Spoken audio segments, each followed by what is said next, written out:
The gunshot cracked through the night like lightning splitting an old oak. It echoed across the rolling Wyoming hills, drowning briefly in the persistent drumming of rain before dissolving into silence.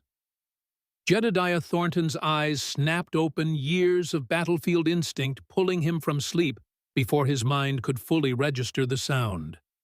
He lay still for 3 heartbeats, counting them in the darkness, listening beyond the rain's steady tattoo on his cabin roof. Another shot. Voices. Nothing came but the wind's low moan through the valley and the occasional protest of the cabin's timbers. Jed swung his legs over the edge of his cot, ignoring the familiar dull ache in his left thigh where Confederate grape shot had torn through muscle 11 years prior. His Springfield rifle was already in his hands. He couldn't recall reaching for it as he crossed the wooden floor in darkness, his steps slightly uneven but silent from years of practice. The 3rd floorboard from the hearth creaked. It always did. He stepped over it. At the door, he paused, listening again. The rain had intensified, a curtain of water cascading from the eaves. He lifted the wooden bar that secured the door, set it aside, and turned the handle rifle ready. Wind and water rushed to greet him. The small covered porch offered little protection from the slanting rain. Jed narrowed his eyes, peering into the darkness. A flash of lightning illuminated the yard. The barn, the split-rail fence, and a figure stood at his gate, small, hunched, swaying slightly in the wind and rain. Lightning flashed again, closer this time, throwing the figure into sharp relief for a fraction of a second. A woman. Her dress clung to her soaked through, and her hands clutched protectively at a swollen belly. "Help!" The word barely carried across the yard, broken and desperate. Jed hesitated only a moment before setting his rifle against the wall and hurrying down the steps, his gait uneven on the muddy ground. As he neared, the woman raised her face. She was young, perhaps early 20s, with features that might have been pretty if not contorted by fear and exhaustion. Dark hair hung in wet ropes around her face, and there was blood on her shoulder staining her gray dress black in the darkness. "Please," she gasped. "She's coming. She tried to—" The woman's eyes rolled back her knees, buckling as she pitched forward. Jed lunged, catching her before she hit the ground. She was surprisingly light in his arms, despite the advanced pregnancy. Up close, he could see the pallor of her skin, the blue tinge to her lips. "Ma'am, can you hear me?" Jed spoke clearly, close to her ear, but she remained limp in his arms. Lightning flashed again, thunder following almost immediately. The storm was directly overhead now. In the brief illumination, Jed caught sight of something beyond his fence movement on the road. A horse and rider, perhaps. He couldn't be certain. With a grunt, Jed lifted the woman into his arms and carried her toward the cabin, his injured leg protesting with each step. The rain pelted them mercilessly, soaking through his cotton shirt and trousers within seconds. By the time they reached the porch, the woman had begun to shiver violently. Inside, Jed kicked the door closed behind them and carried the woman to his bed. He laid her down gently, concern mounting as he took in her condition in the dim light of the banked fire. Her face was ashen lips, nearly blue with cold. The blood on her shoulder appeared to be from a shallow graze, a bullet wound if he had to guess. But more alarming were the wet, dark stains across the back of her dress, visible now as he turned her slightly to make her comfortable. Welts. Lash marks. Someone had taken a whip to this pregnant woman's back. A muscle twitched in Jed's jaw, the only outward sign of the cold fury that suddenly gripped him. He'd seen similar marks before on the backs of slaves during the war on prisoners in Confederate camps.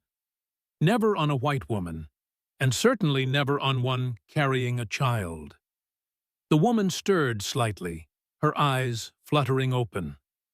They were a deep brown, almost black in the dim light, and filled with terror. You're safe now, Jed said softly, surprising himself with the gentleness in his voice. He hadn't spoken to another person in nearly 3 weeks, not since his last supply run to town. I need to tend to those wounds. Can you tell me your name? Abigail. She whispered, her voice barely audible over the rain. Abigail Reed. Her eyes darted to the door, then back to his face. She tried to kill my baby, said it was tainted blood. Who did Mrs. Reed? Victoria, my mother-in-law. Abigail's hands tightened protectively over her swollen belly. She found out and just went mad. The whip, then the gun. You've been shot, Jed confirmed. It's just a graze, but I need to clean it. And your back? The baby, she interrupted, panic rising in her voice. Is my baby all right? I don't know much about such things, Jed admitted, but you're both still breathing, and that's a start. He moved to the hearth, adding wood to the banked coals and stirring them to life. The cabin gradually brightened as flames climbed up the dry pine.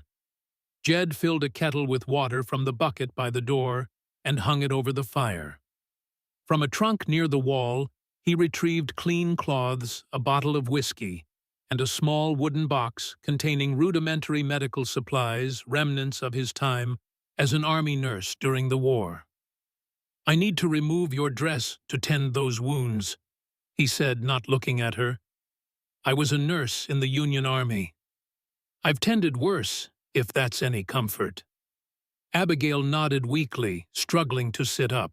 Jed helped her, supporting her weight with one arm while she fumbled with the sodden buttons of her dress. Her fingers were trembling too badly to manage them. Let me, he said quietly. With surprising gentleness for his large weathered hands, Jed unfastened the buttons down the front of her dress. He worked methodically, his face impassive, focusing on the task rather than the woman. Preserving her dignity was as important as treating her wounds, he knew. As he helped her slip the wet garment from her shoulders, something small fell from a pocket, landing on the floor with a soft clink. Neither noticed it in the moment, both focused on the more pressing matter of her injuries. The bullet graze on her shoulder was superficial, though it had bled freely. The welts on her back were another matter. Angry red lines crisscrossed her pale skin, some deep enough to have broken through, leaving behind smears of blood on her sodden chemise. Jed's jaw tightened again. These need cleaning. It'll sting. Abigail nodded, gripping the edge of the bed. I'm stronger than I look, she said, a hint of defiance in her voice, despite her condition. I don't doubt it, Mrs. Reed. Jed soaked a cloth in the now hot water. Most folks wouldn't have made it up my road in this storm, let alone after taking a whipping and a bullet. He worked in silence after that, cleaning each welt carefully. Abigail made no sound beyond the occasional sharp intake of breath. When he applied the whiskey to disinfect the deeper cuts, she bit down on her lip until it nearly bled, but still no cry escaped her. You mentioned your mother-in-law, Jed said finally as he began to bandage her shoulder. Victoria, was it? Victoria Reed. Abigail's voice was steadier now, though exhaustion weighted each word. Widow of Colonel James Reed, Union Army. She never lets anyone forget that part. And your husband? A shadow passed across Abigail's face. Gabriel. He died 6 months ago. Mining accident at the Sweetwater Company dig. Tunnel collapse. I'm sorry to hear it. After he died, Victoria said I could stay on at their house, out of her Christian charity. Bitterness crept into Abigail's voice. What she meant was, I could earn my keep with endless work, taking her abuse, being reminded daily how I'd brought shame to the Reed name by being Southern-born. Jed's hands paused momentarily in their work. You're from the South. Georgia. My family had a small farm outside Atlanta. Not much left of it after Sherman's march. She glanced up at him, a flicker of apprehension in her eyes. "Does that trouble you, you being Union and all?" Jed resumed bandaging her shoulder. "War's been over 11 years, Mrs. Reed. We all lost something in it. Some lost everything." Once he finished with her wounds, Jed gave Abigail one of his clean shirts to wear massive on her small frame and helped her settle back onto the bed. He built up the fire and hung her wet dress near it to dry, then set about making a simple broth from his stores. It was while he stirred the pot that he noticed the small object on the floor, glinting in the firelight. Curious, he bent to retrieve it. A brass button. Military issue by the look of it, though not Union blue. This was Confederate gray with a delicate T etched into its back. Jed froze the button between his fingers, suddenly heavy as a cannonball. The room seemed to darken around him, the fire's warmth unable to touch the sudden chill that ran through his body. He glanced at Abigail, but she had drifted into an exhausted sleep, one hand still protectively curved over her belly. Moving quietly, Jed crossed to a loose floorboard near the corner of the room. He pried it up with practiced ease and reached into the small space beneath. His fingers closed around a worn wooden box, which he withdrew carefully. Sitting on the edge of the hearth, his back to the sleeping woman, he opened it. Inside, nestled on a faded scrap of Confederate uniform, lay a button identical to the one he'd just found. Beside it was a daguerreotype of a young man in a lieutenant's uniform, his face serious beneath the broad brim of a Confederate officer's hat.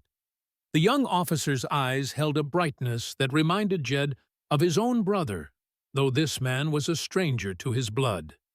Lieutenant Thomas Beaumont, a Confederate soldier who'd shown mercy when so many others had forgotten it. A man whose simple act of kindness had changed Jed's life forever. Jed closed the box with trembling hands and returned it to its hiding place. The button from Abigail's dress he slipped into his pocket. Questions crowded his mind, but they would have to wait. The woman needed rest more than he needed answers. He spent the night in his rocking chair, rifle across his knees, listening to the storm gradually recede eastward. Occasionally, he would check on Abigail, placing a gentle hand on her forehead to ensure fever hadn't set in. Each time he found himself studying her features in the firelight, searching for something familiar. There was a faint resemblance around the eyes, perhaps. The same determined set to the jaw. But it could have been his imagination, his mind making connections where none existed. Toward dawn, Jed finally drifted into a light sleep, his chin resting on his chest, the Confederate button clutched in his palm. Abigail woke to sunlight streaming through the cabin's single window. For a moment, disorientation gripped her. This wasn't her narrow bed in the Reed house. The ceiling above was rough-hewn timber, not the smooth plaster she'd grown accustomed to.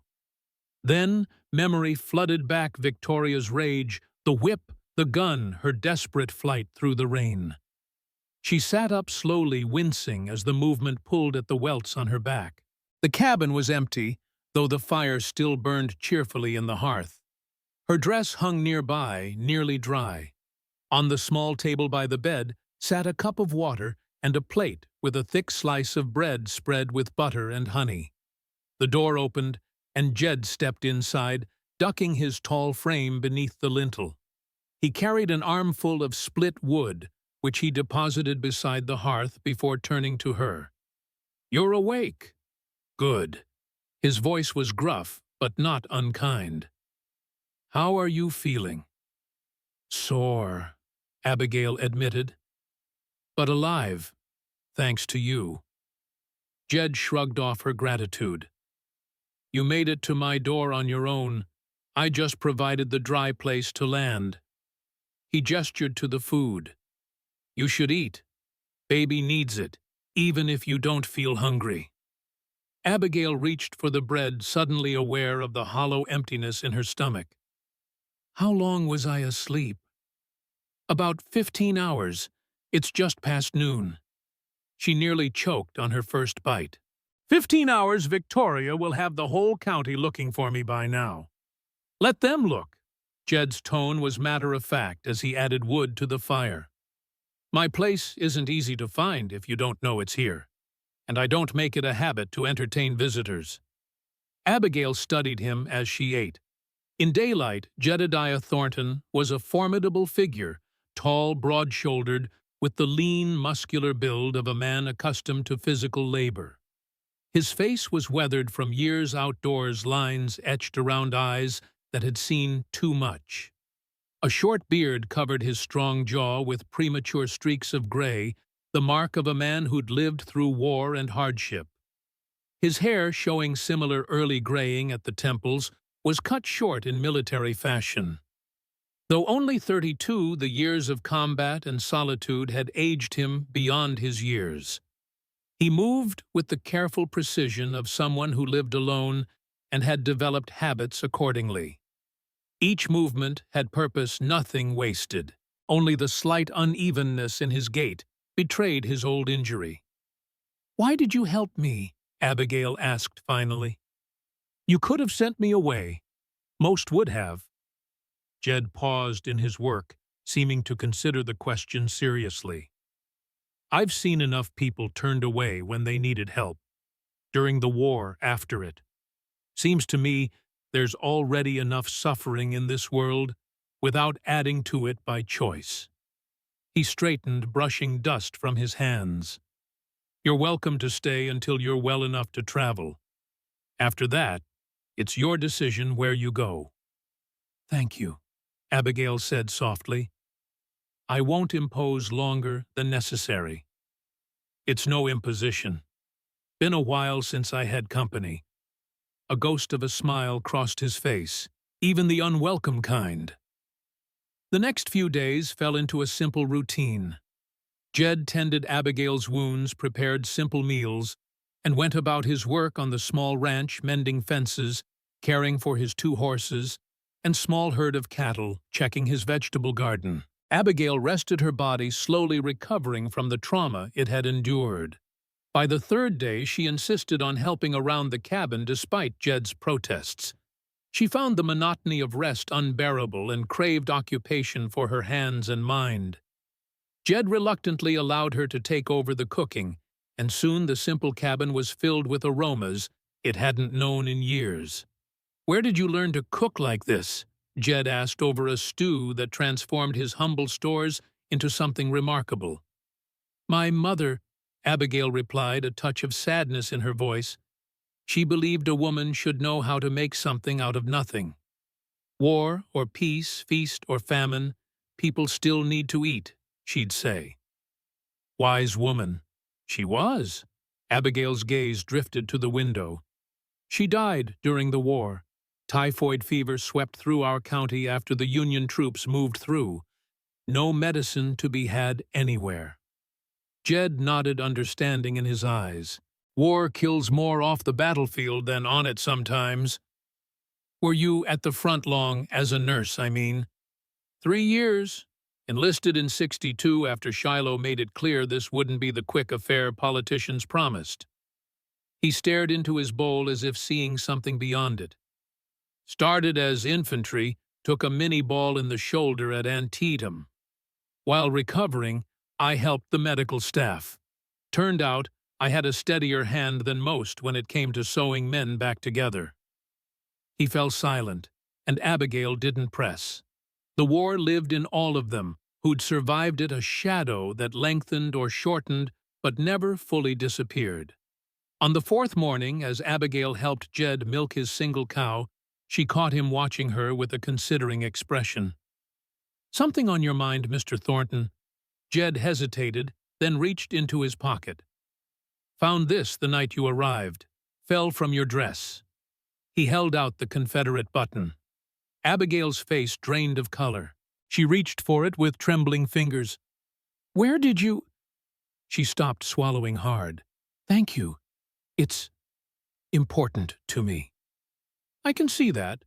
Jed continued, milking his voice, deliberately casual. "Confederate issue. Officer's uniform, by the look of it." Yes. She clutched the button tightly. It belonged to my brother Thomas, Lieutenant Thomas Beaumont, 3rd Georgia Infantry. Was he at Cold Harbor? The question came quietly, almost lost in the rhythmic sound of milk hitting the pail. Abigail's head snapped up, her eyes wide. Yes. How did you know? Jed didn't answer immediately. He finished milking in silence, then stood lifting the heavy pail as if it weighed nothing. Only when they were walking back to the cabin. Did he speak again? I was there too, with the Union forces. His voice was carefully neutral. Many men on both sides never made it home. Did your brother? No. Abigail's voice thickened. He was captured near the end. Died during interrogation, they said. We never even got his body back. They reached the cabin in silence, each lost in private thoughts. As Jed held the door open for her, Abigail paused. Victoria hates me partly because I'm from Georgia, she said suddenly. Her husband, Colonel Reed, was at Cold Harbor too, on the Union side. Her eyes met Jed's, searching. Strange, isn't it, how the war follows us even out here, even years later. The past has long shadows, Mrs. Reed, Jed replied softly, and some wounds never fully heal. The following week passed peacefully.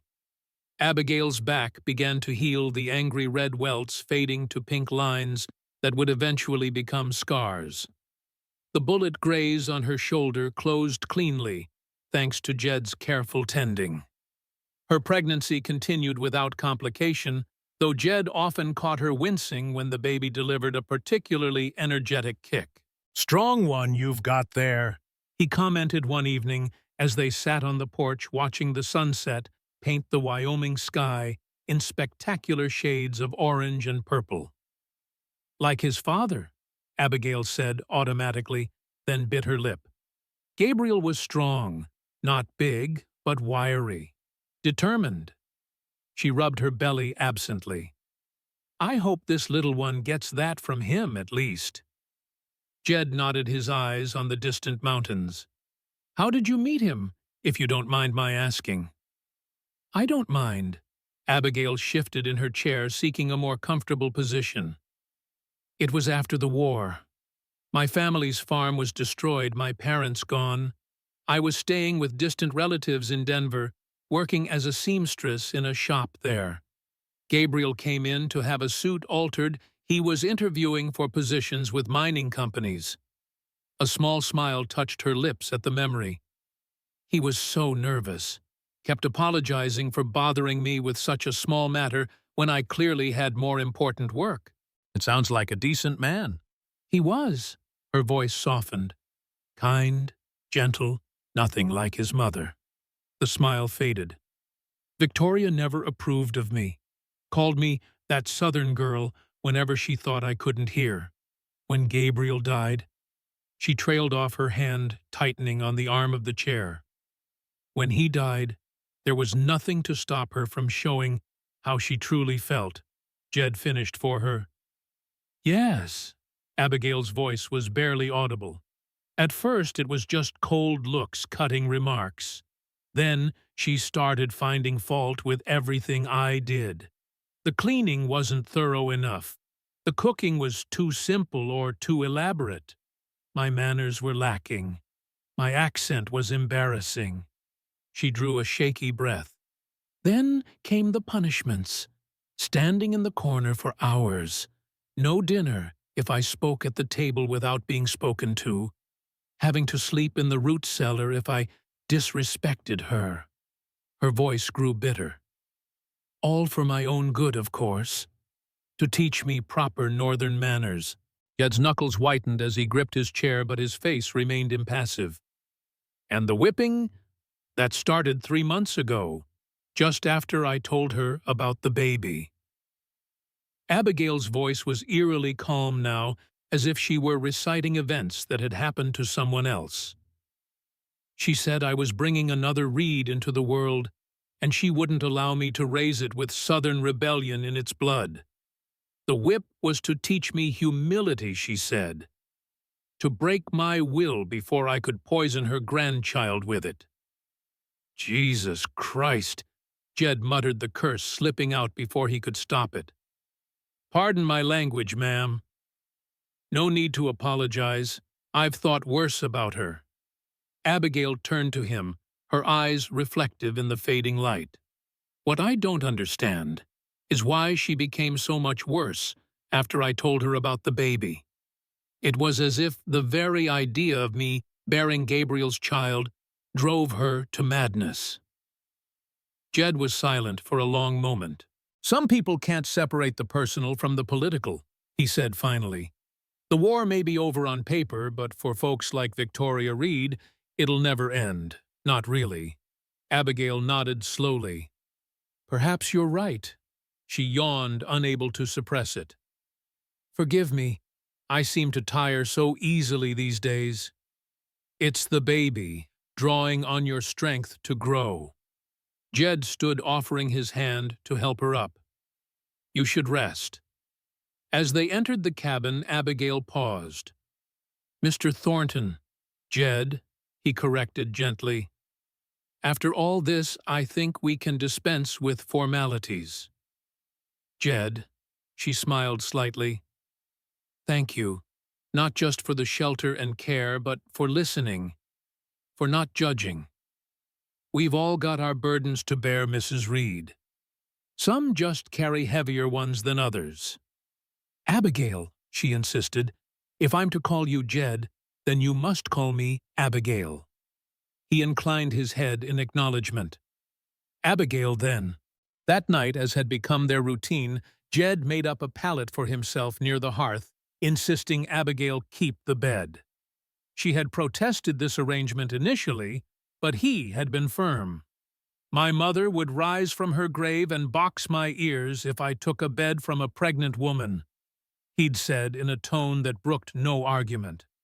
As he settled onto his makeshift bed, he heard Abigail's voice from the darkness. Jed, do you have family somewhere? The question hung in the air for so long that Abigail thought he might have fallen asleep. Finally, his voice came quiet and measured. Had a brother once. Matthew. He went south when the war broke out, while I went north. We were from Missouri, originally border state. Family split right down the middle, like the country itself. I'm sorry, Abigail whispered. It must have been difficult fighting against your own blood. Never saw him across a battlefield, thank God. Not that I know of, anyway. Jed shifted on his pallet. He died at Gettysburg, Confederate infantry. Your brother's kindness reminded me that not all men forget their humanity in war, even when wearing different colors. The silence that followed was heavy with unspoken questions. Abigail felt a chill run through her despite the warm night. Jed, she began hesitantly, my brother. A sharp knock at the door cut her off.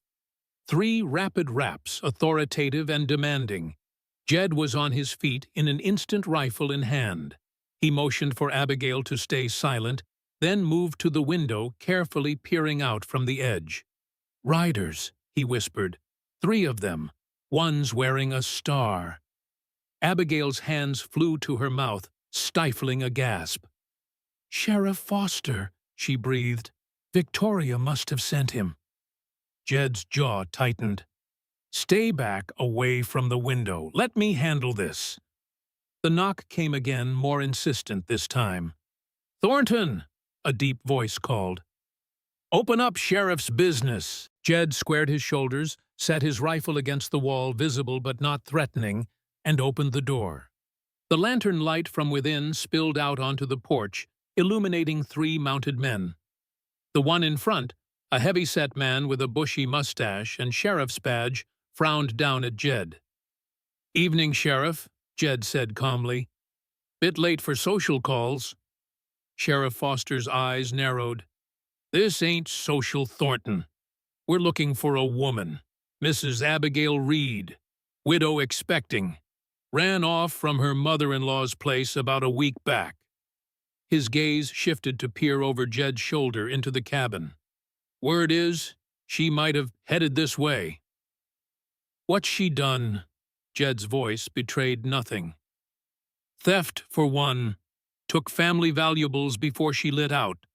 And assault struck her mother-in-law when the old lady tried to stop her. Foster leaned forward in his saddle.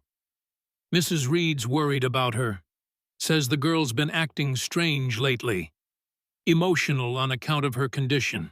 Wants her back home where she can be properly cared for. Jed crossed his arms, filling the doorway with his solid presence. Haven't seen any pregnant women wandering these hills, Sheriff. Just me and the cattle out here. Foster's frown deepened. Mind if we take a look around just to be thorough? Actually, I do mind.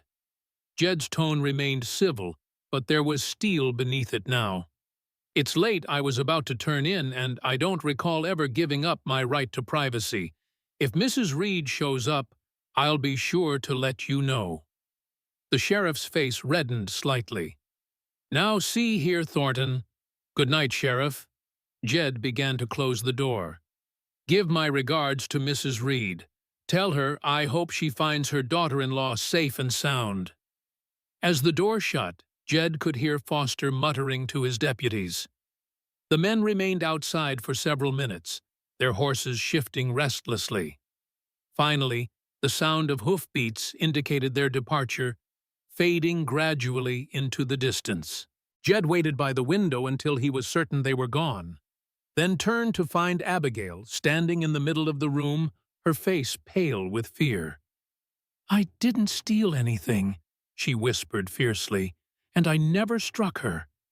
She's lying." "I know." Jed's voice was gentle. "Sit down before you fall down. They're gone, for now." Abigail sank onto the edge of the bed, her hands protectively cradling her belly. "They'll be back. Victoria won't give up easily." "No, I don't imagine she will." Jed poured a cup of water from the pitcher on the table and brought it to her. "Drink this, then try to get some sleep. We'll figure things out in the morning." "I should leave," Abigail said, her voice small. "I've brought trouble to your door." "Trouble and I are old acquaintances." Jed's attempt at humor fell flat in the tense atmosphere. He sighed, running a hand through his gray-streaked hair. "Look, they've got no cause to search my property without my permission, and I'm not giving it. As long as you stay inside for a few days, they've no way of knowing you're here. But why would you risk it? You barely know me." Jed was quiet for a moment, his expression unreadable in the dim light. "Get some rest, Abigail. Dawn comes early." He returned to his pallet, but sleep eluded him. In the stillness of the Wyoming night, he could hear Abigail's soft, uneven breathing, telling him she too was awake, her mind likely racing with fears and uncertainties. The Confederate button weighed heavy in his pocket, a physical reminder of connections he didn't yet understand but couldn't ignore. Whatever the cost, he knew he couldn't turn Abigail Reed away. Not just for her sake, or for the unborn child she carried, but for ghosts that had haunted him since Cold Harbor. Some debts, Jed reflected, as he stared into the dying embers of the fire, could never be repaid. But that didn't mean a man shouldn't try. The following morning dawned clear and warm. The kind of perfect late summer day that seemed designed to make one forget the troubles of the previous night. Jed rose early, as was his habit, and found Abigail already awake, sitting at the table with a cup of the strong coffee she'd brewed. "Didn't sleep much," she said in answer to his questioning look. "Can't say I did either." He poured himself a cup and sat across from her. "Been thinking about what you said, about Victoria's reaction to your pregnancy." Abigail's hands tightened around her cup. "What about it?" "Seems strange her being so concerned about a grandchild carrying Southern rebellion in its blood when her own son married you, knowing where you came from. Jed watched her carefully over the rim of his cup. Makes me wonder if there's more to it. Abigail was silent for a long moment, her gaze fixed on some point beyond the cabin walls. When she finally spoke, her voice was strained. There is more. Something I haven't told you. She set her cup down, her hands trembling slightly. The baby. It's not Gabriel's. The confession hung in the air between them. Jed's expression remained neutral, though his eyes softened with understanding rather than judgment. Before I met Gabriel, there was someone else. Abigail continued the words, coming faster now, as if a dam had broken. A man I loved. We were to be married, but my family forbade it after they lost everything in the war. They arranged my marriage to Gabriel instead. The Reed name carried weight, even in Denver. Financial security was more important than a young girl's heart. And this man, the father, he doesn't know. I never told him. Tears welled in her eyes. Gabriel knew, though. I couldn't deceive him. I told him before the wedding that I was carrying another man's child. I expected him to call it off, to be furious. A sad smile touched her lips. Instead, he took my hands and said, "Then I'll love it as my own, because it's part of you." He sounds like a good man, Jed said quietly. The best I've ever known. Abigail wiped away a tear. We agreed to keep it between us. The child would be a Reed in name and upbringing, even if not in blood. But somehow Victoria found out.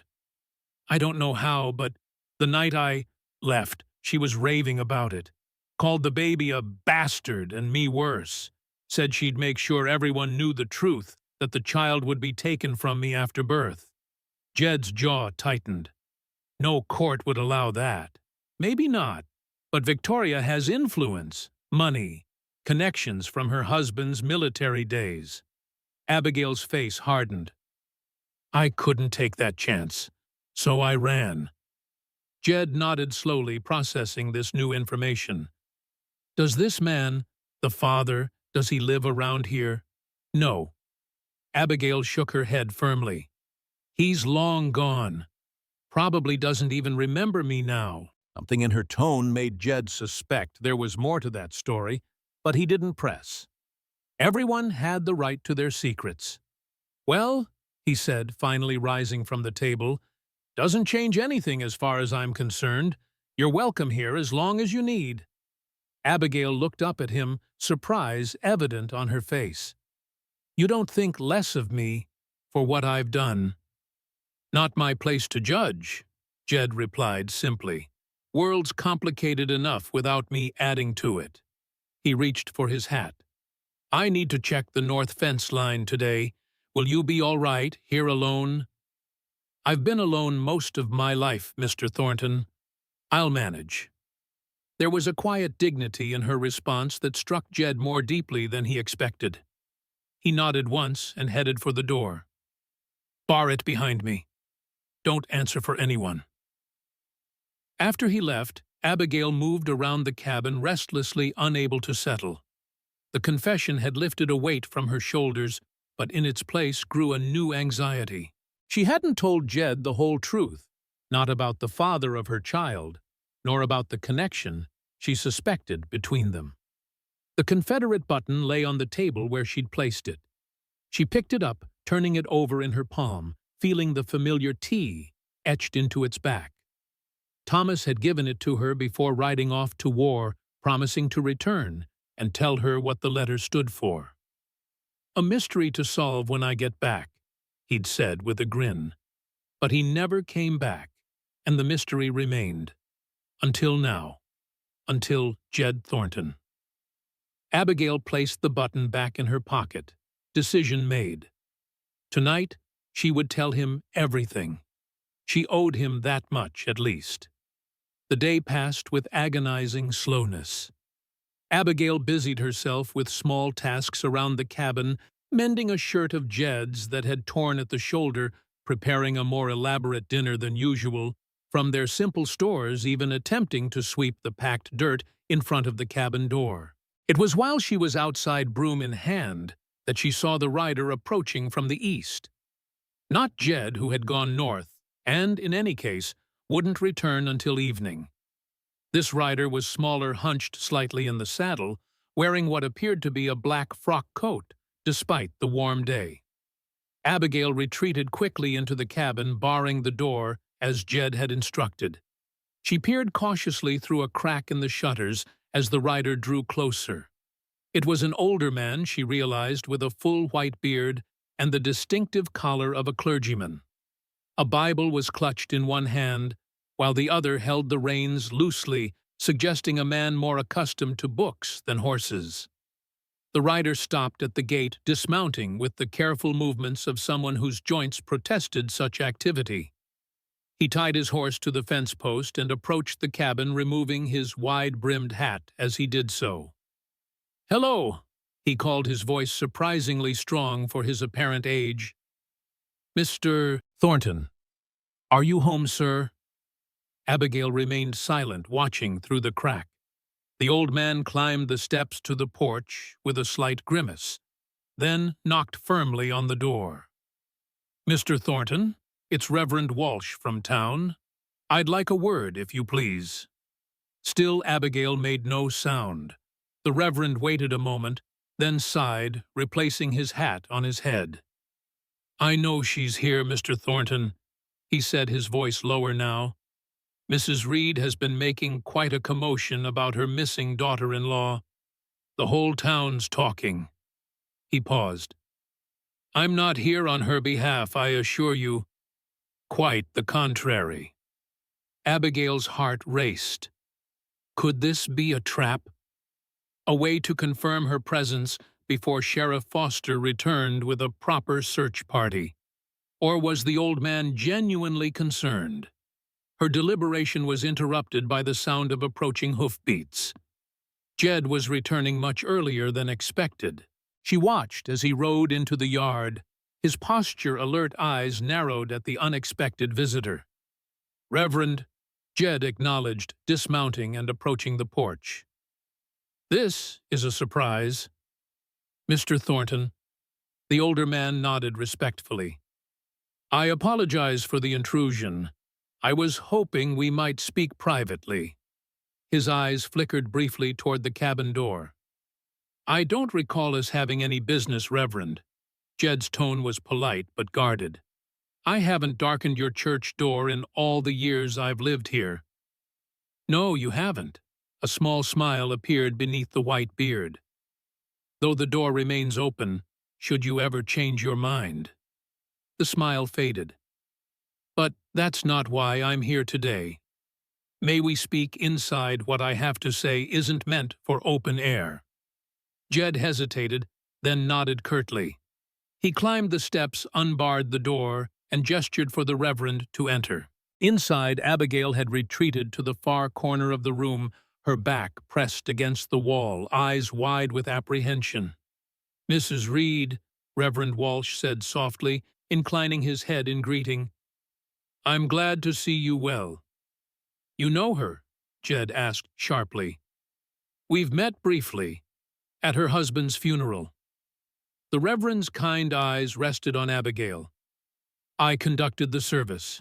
Mrs. Victoria Reed was quite specific about how it should be handled." "What do you want, Reverend?" Abigail's voice was steadier than she felt. "To warn you, my dear, Victoria Reed was at my church yesterday, speaking with Sheriff Foster. She's filed formal charges against you, theft and assault, as I understand it." The sheriff seemed reluctant, but she was most insistent. He shook his head sadly.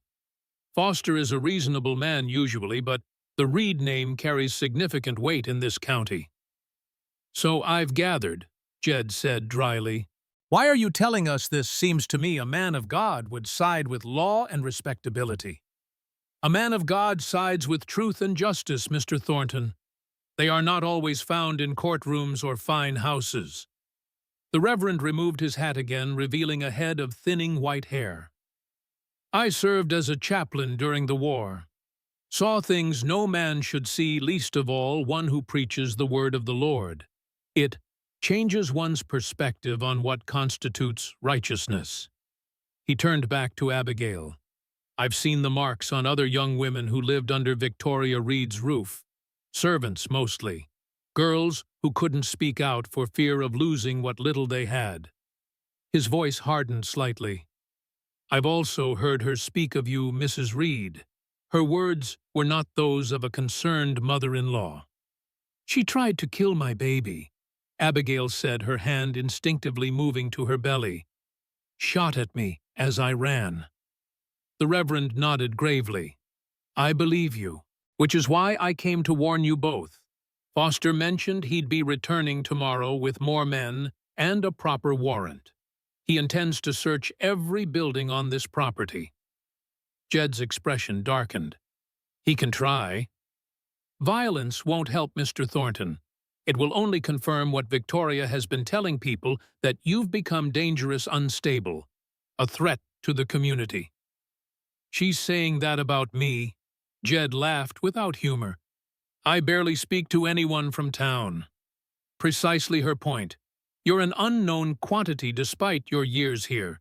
A recluse.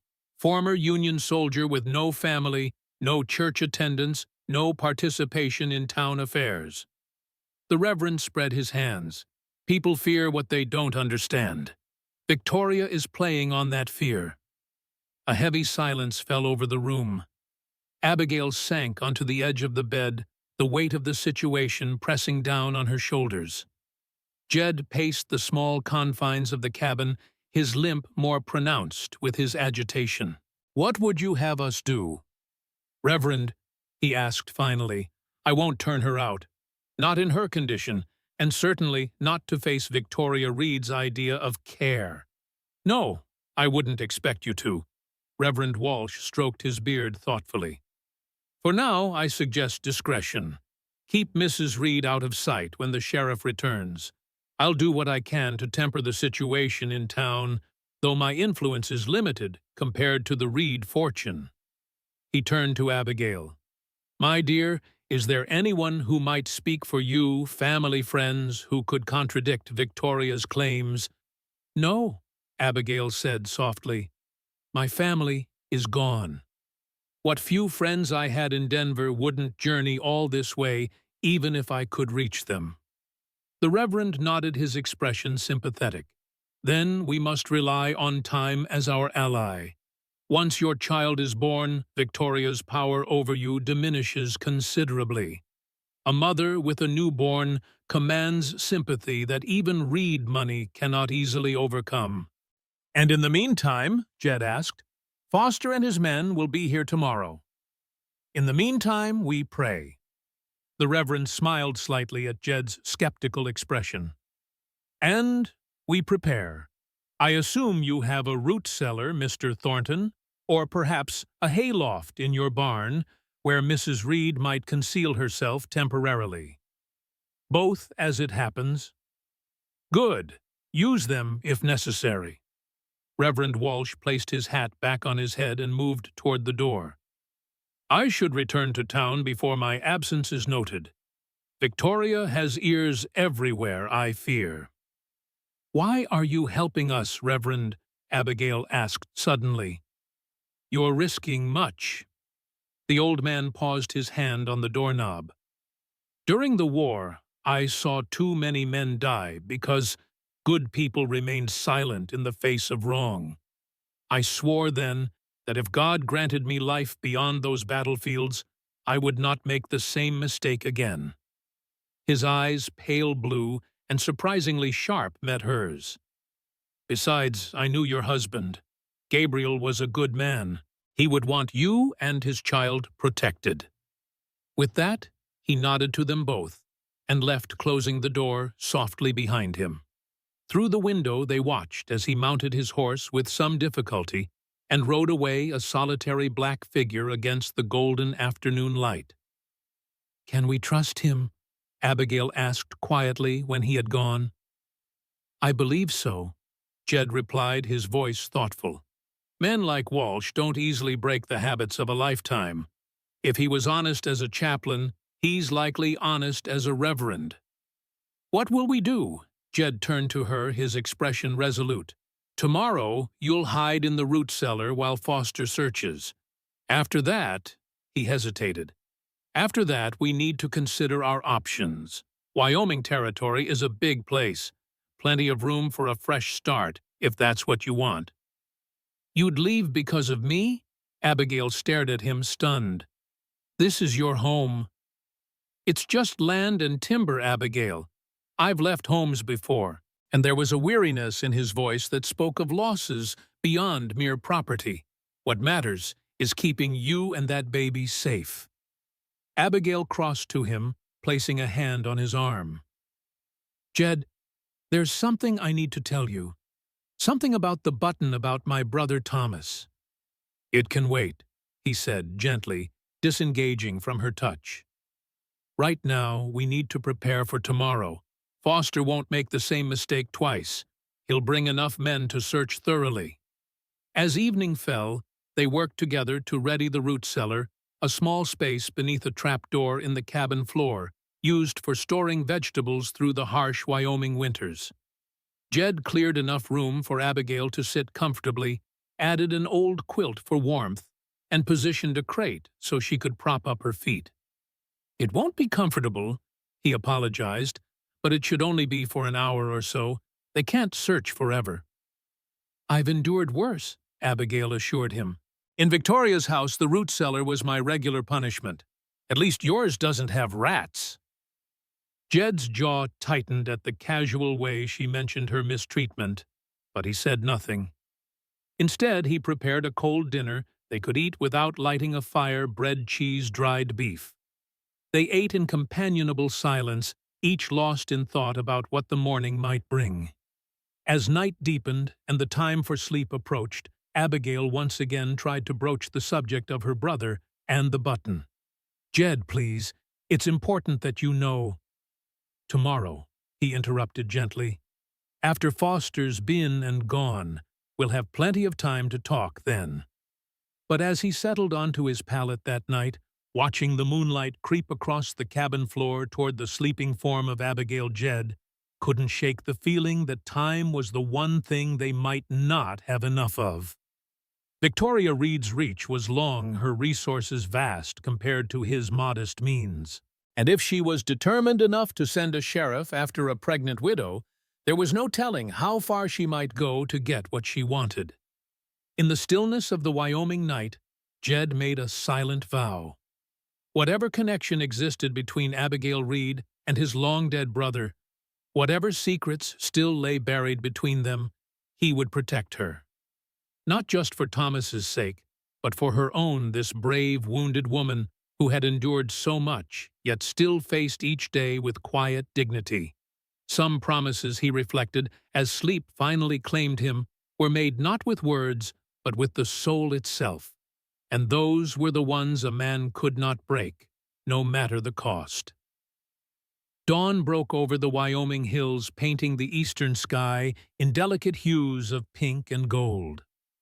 Inside the cabin, Jed was already awake, his body accustomed to rising with the first light. He moved quietly, careful not to disturb Abigail, who still slept, her face peaceful. For once, one hand resting protectively over her swollen belly. He stoked the fire and put coffee on to boil, his movements precise and efficient.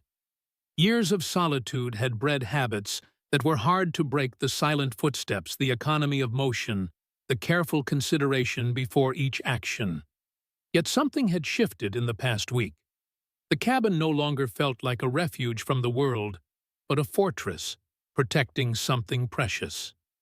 From outside came the soft nickering of horses, not his own. Jed froze, then moved swiftly to the window, peering cautiously through a gap in the shutters. 3 riders approached from the east, the morning sun at their backs, casting long shadows before them. Sheriff Foster rode in front, his deputy, and another man Jed didn't recognize flanking him. "Abigail," Jed called softly, crossing to the bed. "Wake up. They're here." Her eyes opened instantly, sleep falling away as quickly as dew under the morning sun. Already, it's barely light. Foster's not one to waste daylight. Jed helped her to her feet. The root cellar quickly. Remember, not a sound, no matter what you hear. I'll signal when it's safe. Abigail nodded, gathering her shawl around her shoulders. Jed lifted the trap door in the corner of the cabin, revealing a small, dark space below. He'd prepared it the night before, a blanket spread on the packed earth floor, a small lantern, a canteen of water, and a few strips of dried beef, in case the search took longer than expected. "I'll be fine," Abigail assured him, seeing the concern in his eyes. She eased herself down into the space, wincing slightly as her back touched the earthen wall. "I'll get rid of them as quickly as I can," Jed promised, then closed the trap door, sliding a small rug over it and positioning a chair on top for good measure. By the time the riders reached his door, Jed was seated at the table, a cup of coffee before him, his rifle propped casually against the wall. The knock, when it came, was loud and authoritative. "Thornton Sheriff's business. Open up." Jed took his time sipping his coffee before setting the cup down with deliberate slowness. He crossed to the door and opened it, his expression neutral. "Sheriff, back so soon." Foster stood on the porch, his bulky frame filling the doorway. Behind him, his deputy, a young man with nervous eyes, shifted uneasily. The third man, middle-aged with a neat beard and expensive clothes, regarded Jed with open suspicion. "This is Judge Wilson," Foster said, indicating the well-dressed man. "He's authorized a search warrant for these premises." He thrust a folded paper toward Jed. Jed took the document, unfolded it with careful precision, and studied it. His reading was slow, not from lack of education, but from a desire to make them wait. Finally, he folded it again and handed it back. "Seems in order, though I still don't see why you think Mrs. Reed would come all the way out here." "That's not your concern," the judge interjected. "Step aside, Mr. Thornton. The sooner we conduct our search, the sooner we can be on our way." Jed hesitated just long enough to make his displeasure clear, then stepped back, allowing the three men to enter. "Search all you like. Not much to see." Foster immediately began a methodical inspection of the cabin's single-room opening cupboards, looking under the bed, checking behind the stove. The deputy followed, clearly uncomfortable with the intrusion, but duty-bound to assist. Judge Wilson remained by the door, watching Jed with narrowed eyes. "How long have you lived in Wyoming territory, Mr. Thornton?" The judge asked, his tone conversational, but his gaze sharp. 8 years, Jed replied, settling back at the table. "Since '68. And before that, Union Army. 17th Illinois Infantry, then field hospital duty after Antietam." Jed's voice was flat, revealing nothing. "Spent some time in Ohio after the war. Then came west." "No family. Not anymore." The judge nodded as if confirming something to himself. "Mrs. Victoria Reed mentioned you might have a personal interest in her daughter-in-law's whereabouts. Said the girl had been asking questions about you in town before she disappeared." Jed's expression remained carefully neutral, though his pulse quickened. "Don't know why she would. Never met the woman before." "Sheriff," the deputy called, crouching near the hearth. "There's something here." He held up a long, dark hair caught in the cracks between the floorboards. Foster moved quickly to inspect it. "Woman's hair," he declared, looking pointedly at Jed. "Care to explain?" "Probably belonged to Mrs. Peterson," Jed said evenly. "Widow from town, who used to bring me supplies sometimes, before she moved to Cheyenne last spring." The explanation, delivered with such casual confidence, gave Foster pause. The judge, however, seemed less convinced. "Search the outbuildings," he ordered, "and check under the floor. These old cabins often have storage space beneath." Jed's stomach tightened, but he kept his face impassive. "Waste of time, but suit yourselves."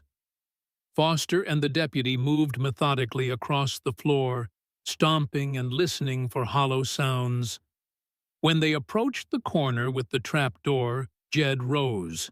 "Coffee, Judge, it's fresh." The distraction worked momentarily, drawing both men's attention away from their task. In that brief hesitation, a sound from outside interrupted the search hoofbeats, approaching rapidly. All four men turned toward the door as Reverend Walsh's voice called out, "Sheriff Foster, Judge Wilson, a moment if you please." The Reverend dismounted with surprising agility for his age and hurried to the porch.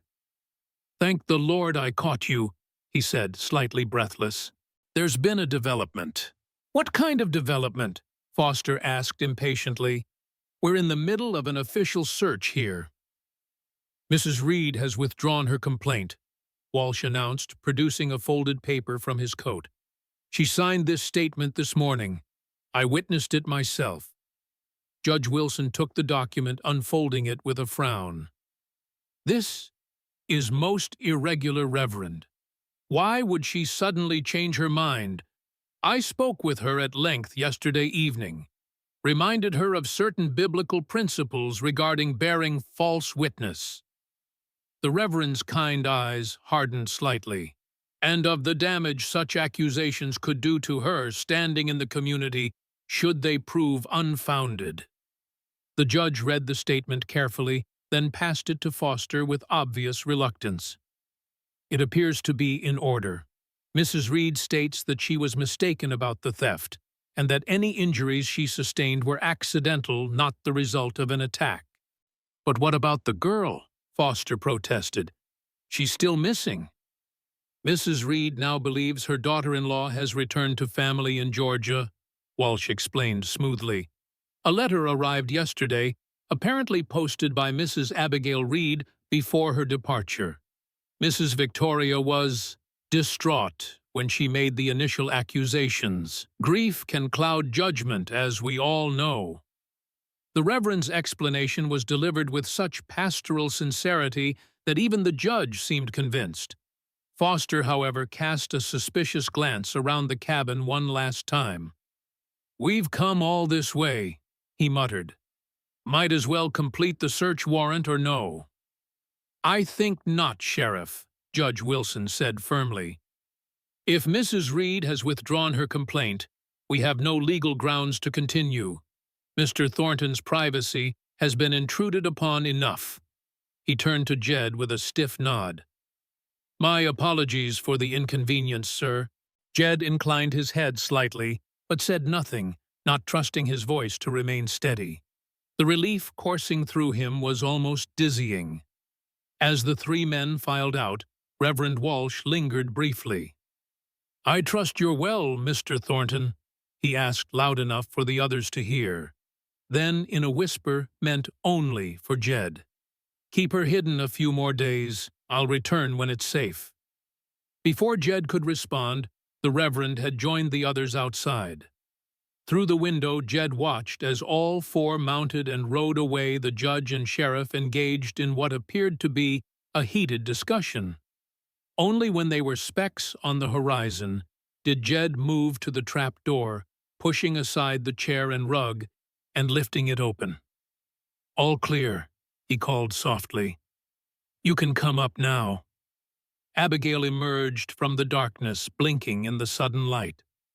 Her face was pale, and she braced herself against the edge of the opening as she climbed out. "I heard voices," she said. "The Reverend—" "Yes, he brought a statement from Victoria, withdrawing her accusations." Jed helped her to a chair. "Said she now believes you've gone back to Georgia." "That's impossible," Abigail said, bewildered. "Victoria would never—" Walsh convinced her somehow. Jed poured a cup of coffee and set it before her. "He said he'd return when it's safe. Until then, we should keep you out of sight." Abigail wrapped her hands around the warm cup, her brow furrowed in thought. "It doesn't make sense. Victoria isn't the type to back down, especially not because of a reverend's moral arguments. I agree, Jed said, but for now it's bought us time. And that's something we badly needed. They fell into silence, each contemplating what this unexpected development might mean.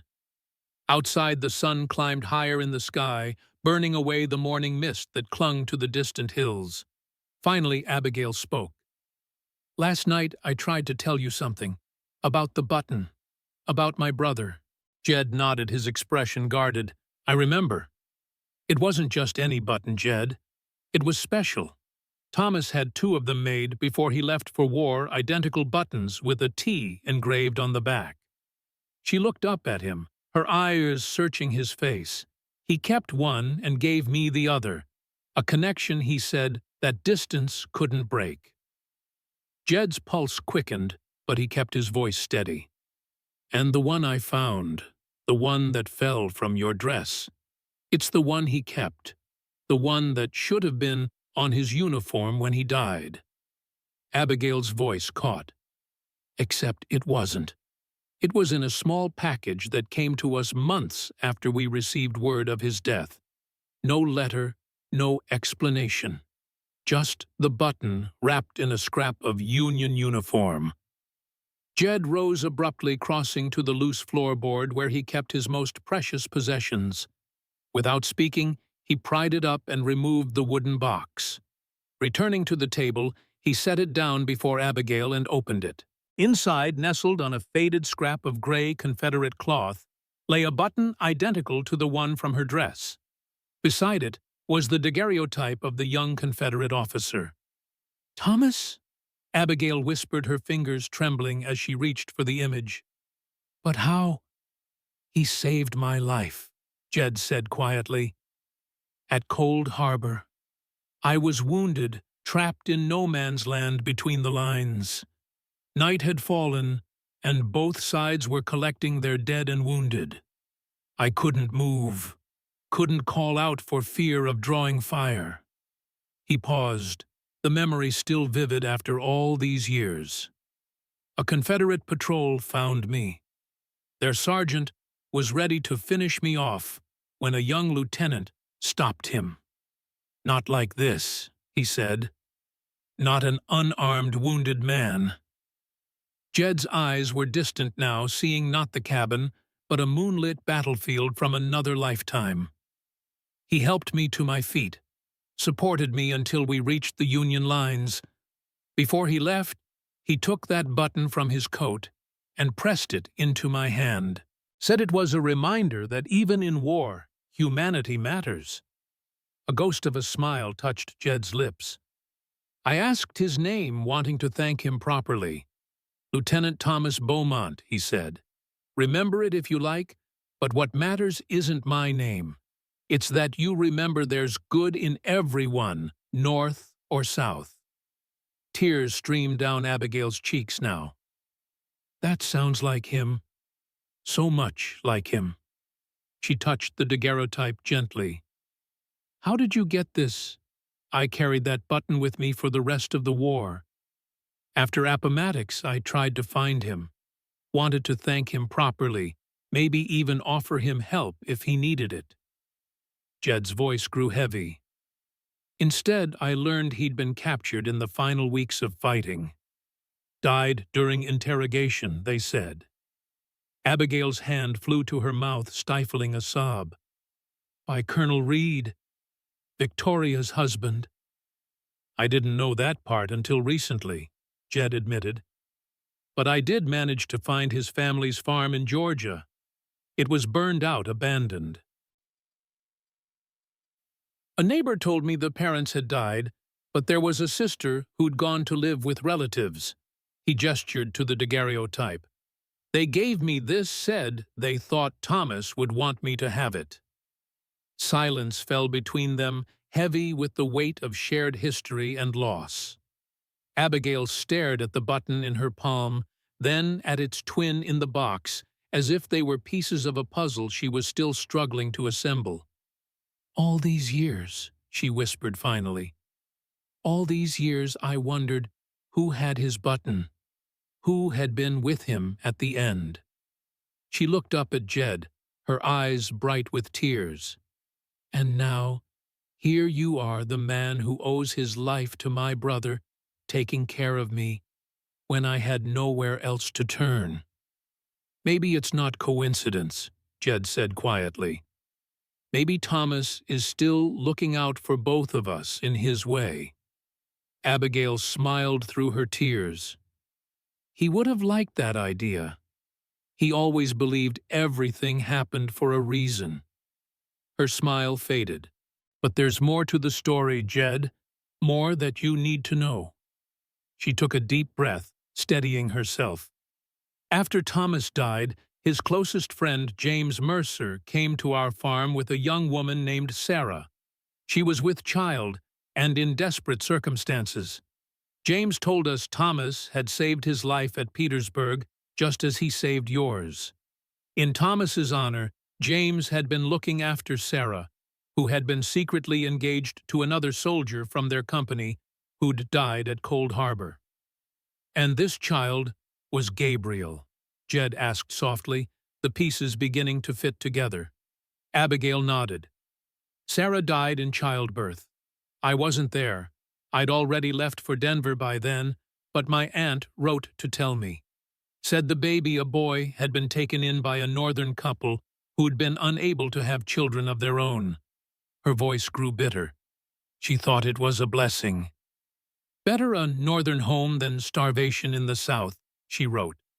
And these northerners were the Reeds, Victoria, and her husband.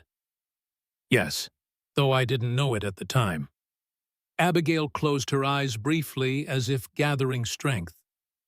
I only discovered the truth after I married Gabriel. Found letters in Victoria's desk one day when she was away.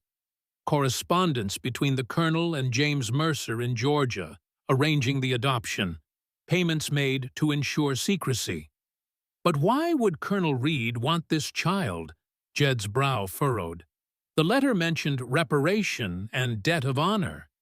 I believe Colonel Reed was involved somehow in Thomas's death during interrogation. Taking in the child of Thomas's company was his way of easing his conscience. Jed's brow furrowed.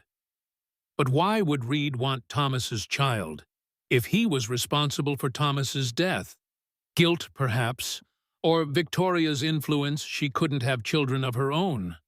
Abigail shook her head.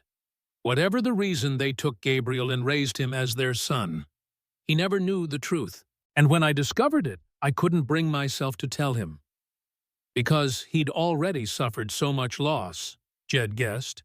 Yes, his adoptive father dead in a hunting accident when he was 12. His mining career just beginning to flourish when we married. He was finally building a life he could be proud of. Abigail's hand moved protectively over her belly. I convinced myself it didn't matter, that blood and names were less important than the fact that he was loved. A noble thought, Jed said, but one Victoria didn't share. No, when she realized who I was, Thomas Beaumont's sister, she became increasingly hostile. I think she feared I'd discover the truth and tell Gabriel, destroying the perfect image she'd built of their family. Abigail's voice hardened. Then after Gabriel died, she found the letters I'd written to my aunt. Letters discussing my suspicions about Gabriel's parentage. And that's when the abuse began in earnest, Jed concluded grimly. Yes, she was determined to break me, to ensure. Sure, I'd never speak of what I knew. Abigail's hands tightened around her cup. When I told her I was with child, she became almost manic. Said no child of traitorous blood would bear the Reed name. That was when I realized she knew about the baby's true father. Jed's gaze sharpened. You said the father was someone you loved before Gabriel, someone your family forbade you to marry. Abigail met his eyes steadily. Yes, a Union soldier who was stationed near our farm during the occupation of Georgia. My parents would have disowned me if they'd known I was carrying a Yankee's child. This soldier, Jed said carefully. Did he know about the baby? No, I never told him. He was reassigned before I discovered my condition. A shadow passed across Abigail's face. It wouldn't have mattered. He had a wife back in Illinois. I only learned that later from another soldier in his unit. Jed was silent for a long moment, absorbing this new information. And Victoria? How did she discover the child wasn't Gabriel's? I don't know. Gabriel might have told her, hoping she would accept the situation. Or perhaps she simply guessed from the timing. Abigail sighed. What matters is that she knew, and she used that knowledge as a weapon. Said she'd have the baby taken from me after birth, declared illegitimate, sent to an orphanage. She can't do that, Jed said firmly. Not legally. Perhaps not, but a woman with her wealth and influence can make life impossible for a penniless widow with no family. The gossip alone would ensure no decent household would employ me. No respectable man would marry me. Abigail's chin lifted slightly, a flash of defiance in her eyes. I refuse to let my child suffer for choices made before it was even conceived. As you shouldn't, Jed agreed. He ran a hand through his graying hair, his expression thoughtful. The Reverend bought us some time, but Victoria won't give up easily. Not with so much at stake. We need a plan. I've been thinking about that, Abigail said. If Victoria truly believes I've gone to Georgia, perhaps that's exactly what I should do. Not Georgia itself, there's nothing left for me there but east. Away from here somewhere she can't find us. Jed nodded slowly. It's a possibility, though traveling in your condition wouldn't be easy. The baby isn't due for another month. If I left soon… No. The word came out more forcefully than Jed intended. He softened his tone. Not alone. Not in your condition. I can't ask you to leave your home, Jed. Not for me. You're not asking. I'm offering. He met her gaze steadily. Thomas saved my life. Seems only fitting I should help save his nephew or niece. Abigail started to protest, but Jed held up a hand to stop her. Besides, I've been thinking of moving on anyway. Wyoming's getting too civilized for my taste. A ghost of a smile touched his lips. Too many sheriffs and judges poking around honest folks' business. Before Abigail could respond, a sharp pain seized her, causing her to gasp and clutch at her belly. Jed was instantly at her side. What is it? The baby. Just a twinge, she assured him, though her face had paled considerably. I've been having them on and off.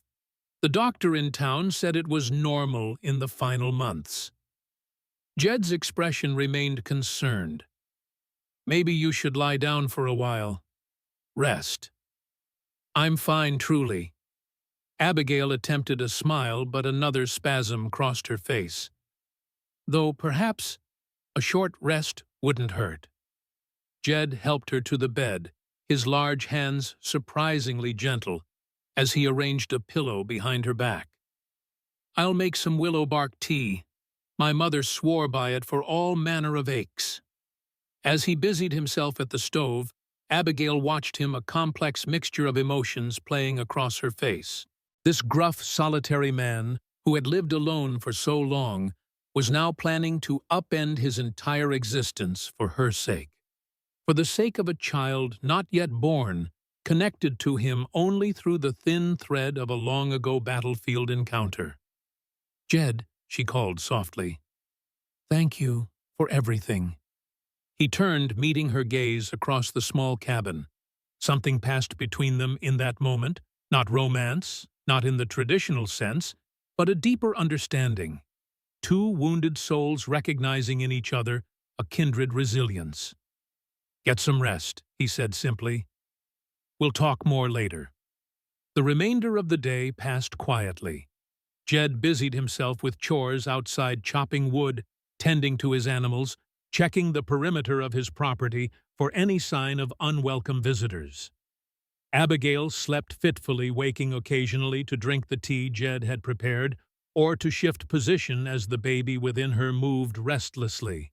Toward evening, as the setting sun painted the western sky in brilliant shades of orange and gold, Jed was stacking firewood on the porch when he spotted a lone rider approaching from the north.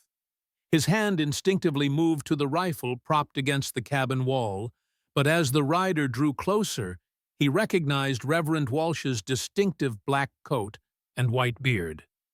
The old man dismounted stiffly, leading his horse to the water trough before approaching the cabin. "Evening, Mr. Thornton. Hope I'm not intruding." "Not at all, Reverend. Your timing's been impeccable so far." Jed set aside the last piece of wood. "That was quite a performance this morning. Didn't know men of the cloth could lie so convincingly." Walsh's weathered face creased in a smile. "I prefer to think of it as creative interpretation of the truth. Besides, I never actually said Mrs. Reed had withdrawn her complaint, merely presented a document suggesting as much." "Forgery, Reverend, that's a serious sin." "Not forgery. Victoria Reed did indeed sign that paper a donation pledge for the church roof fund. I simply repurposed it." The Reverend's eyes twinkled with mischief beneath his serious demeanor. "The Lord works in mysterious ways, Mr. Thornton. Sometimes he requires his servants to be equally mysterious." Jed chuckled despite himself. "Well, whatever your methods, they worked. Foster and the judge left convinced, though I doubt it will satisfy Victoria for long." "No, it won't." Walsh's expression sobered. "Which is why I've come. May I speak with Mrs. Reed as well? What I have to say concerns you both." Jed nodded, leading the way into the cabin. Abigail was awake, sitting up in bed with a shawl wrapped around her shoulders against the evening chill. She smiled weakly at the Reverend. "Reverend Walsh, it seems I owe you my freedom, at least temporarily." "Think nothing of it, my dear, though I fear my little deception will not hold for long." Walsh removed his hat, revealing a full head of snow-white hair. "Victoria Reed is not a woman easily thwarted." "So we've gathered," Jed said dryly, pulling out a chair for the older man. "What brings you back so soon?" Walsh settled himself with a slight grimace, the ride clearly having taken a toll on his aging joints. "Information, and a warning." He turned to Abigail. "Victoria has hired men professionals, not local deputies, to continue the search for you. She's convinced you're still in the territory." Abigail paled. "How do you know this?" "Her butler Jackson is a devoted member of my congregation. He overheard her making arrangements and felt conflicted about his loyalty." Walsh's expression was grave. "These aren't lawmen, Mrs. Reed. They're bounty hunters of a sort, men who ask few questions and care little for legal niceties." Jed's jaw tightened. "How many?" "3 from what Jackson gathered. Expected to arrive within the week." "Then we need to leave sooner than planned," Jed said decisively. "Tomorrow, if possible." Abigail's hand moved protectively to her belly. "Where would we go?" "I may have a suggestion," Walsh said. "I have a brother in Medicine Bow about 2 days' journey east of here. He maintains a hunting cabin in the mountains rarely used this time of year. It's remote, well-supplied, and importantly unknown to Victoria Reed or her associates." "Your brother wouldn't mind strangers using his property?" Jed asked skeptically. "Jacob was a medic during the war like yourself, Mr. Thornton. He understands the importance of sanctuary." Walsh's kind eyes crinkled at the corners. "Besides, he owes me a favor, or 3. Jed considered the offer, weighing their limited options. "It's generous of you, Reverend, but why take such a risk for people you barely know?" Walsh was quiet for a moment, his gaze distant. "During the war, I served as chaplain to the 12th Illinois Infantry. I saw things that haunt me still, not just the violence of battle, but the small cruelties men inflict on one another in the name of duty or righteousness. He focused again on Jed. I made a promise to God that if I survived, I would never again stand silent in the face of injustice, no matter how respectable the source. And Victoria Reed. She's certainly respectable by most standards. Outwardly, yes, but I've buried 3 young women who worked in that household over the years. All accidents according to the official record. All with bruises that couldn't be explained away by falls or mishaps. The Reverend's voice hardened. I may not be able to prove anything, but I can at least try to prevent another tragedy. The cabin fell silent save for the soft crackling of the fire. Outside, twilight deepened, the first stars appearing in the eastern sky. We'll leave at first light, Jed decided finally. If your brother's cabin is as remote as you say, it should give us time to make more permanent arrangements. Walsh nodded, reaching into his coat. I've drawn a map. The cabin isn't on any regular trail. You'll need to know exactly where to look. He handed a folded paper to Jed. And I've brought these as well. From another pocket, he produced 2 small fabric pouches. Herbs from my garden. This one, he indicated the larger pouch, is raspberry leaf. Makes a tea that strengthens the womb.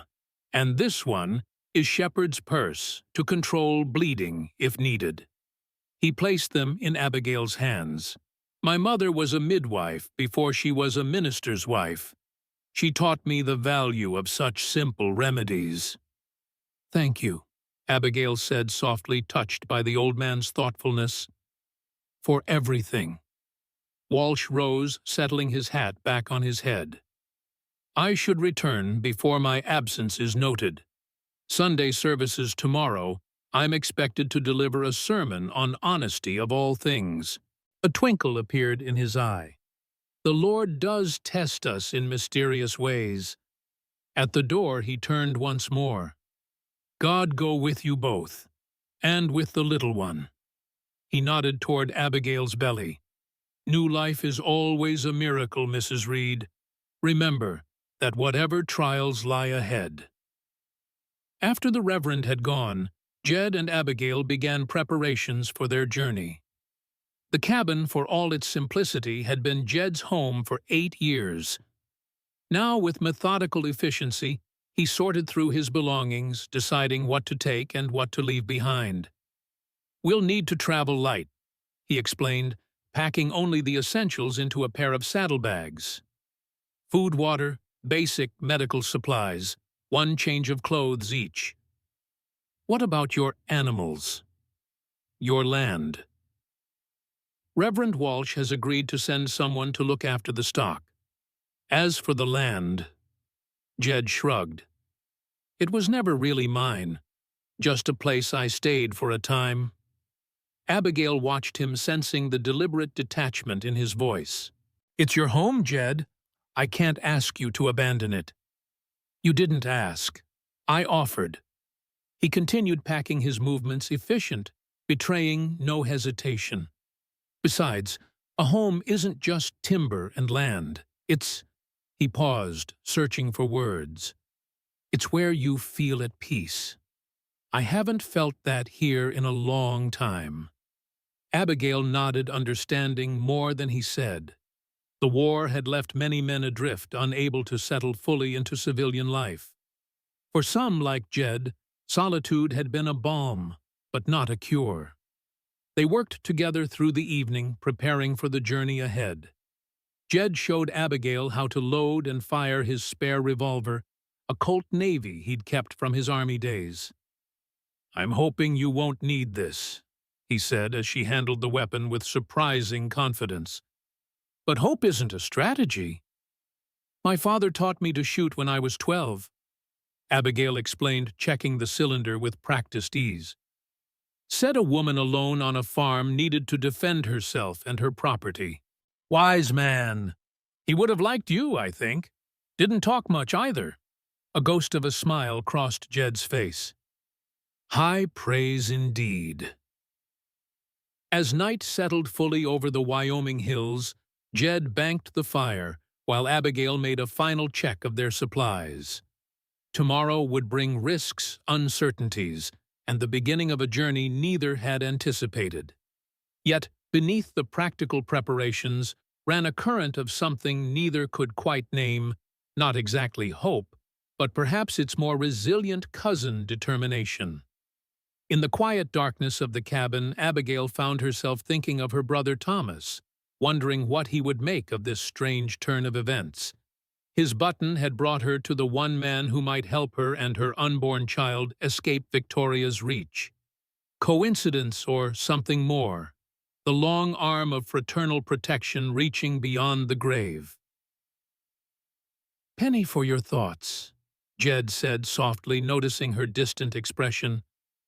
"I was thinking about Thomas, about how he brought us together, in a way." Jed nodded understanding without need for explanation. "Your brother was a good man, one of the best I ever met, and I only knew him for an hour. He would be glad to know his kindness that day rippled forward through time," Abigail said, "that you're now helping his sister and—" She stopped, her hand moving to her belly. "And his nephew, or niece," Jed finished for her. "Blood of his blood, in a way." "Yes," Abigail smiled sadly, "though the child is neither a Reed nor a Beaumont by blood." "Names are just words, Abigail. What matters is who stands beside you when times are hard." Jed's voice was low, but carried a certainty born of hard experience. "Your child will have that from you, whatever name they bear." Abigail held his gaze for a long moment, struck by the simple wisdom of his words. "Thank you, Jed, for everything."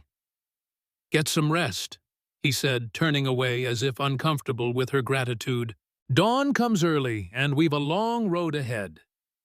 As they settled into their respective beds for what would be their last night in the cabin, the silence between them was companionable rather than awkward.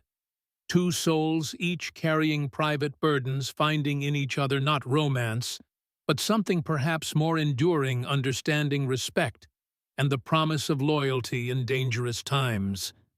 Outside, the Wyoming night deepened, stars scattered like silver dust across the vast canopy of sky. Somewhere to the east lay their uncertain future. But for now, in this moment of calm before departure, there was only the sound of the wind whispering through the pines and the soft rhythm of two people breathing in the darkness, united by a twist of fate and a brass button from another time. Dawn broke gray and uncertain over the Wyoming hills, the sun a pale suggestion behind low-hanging clouds.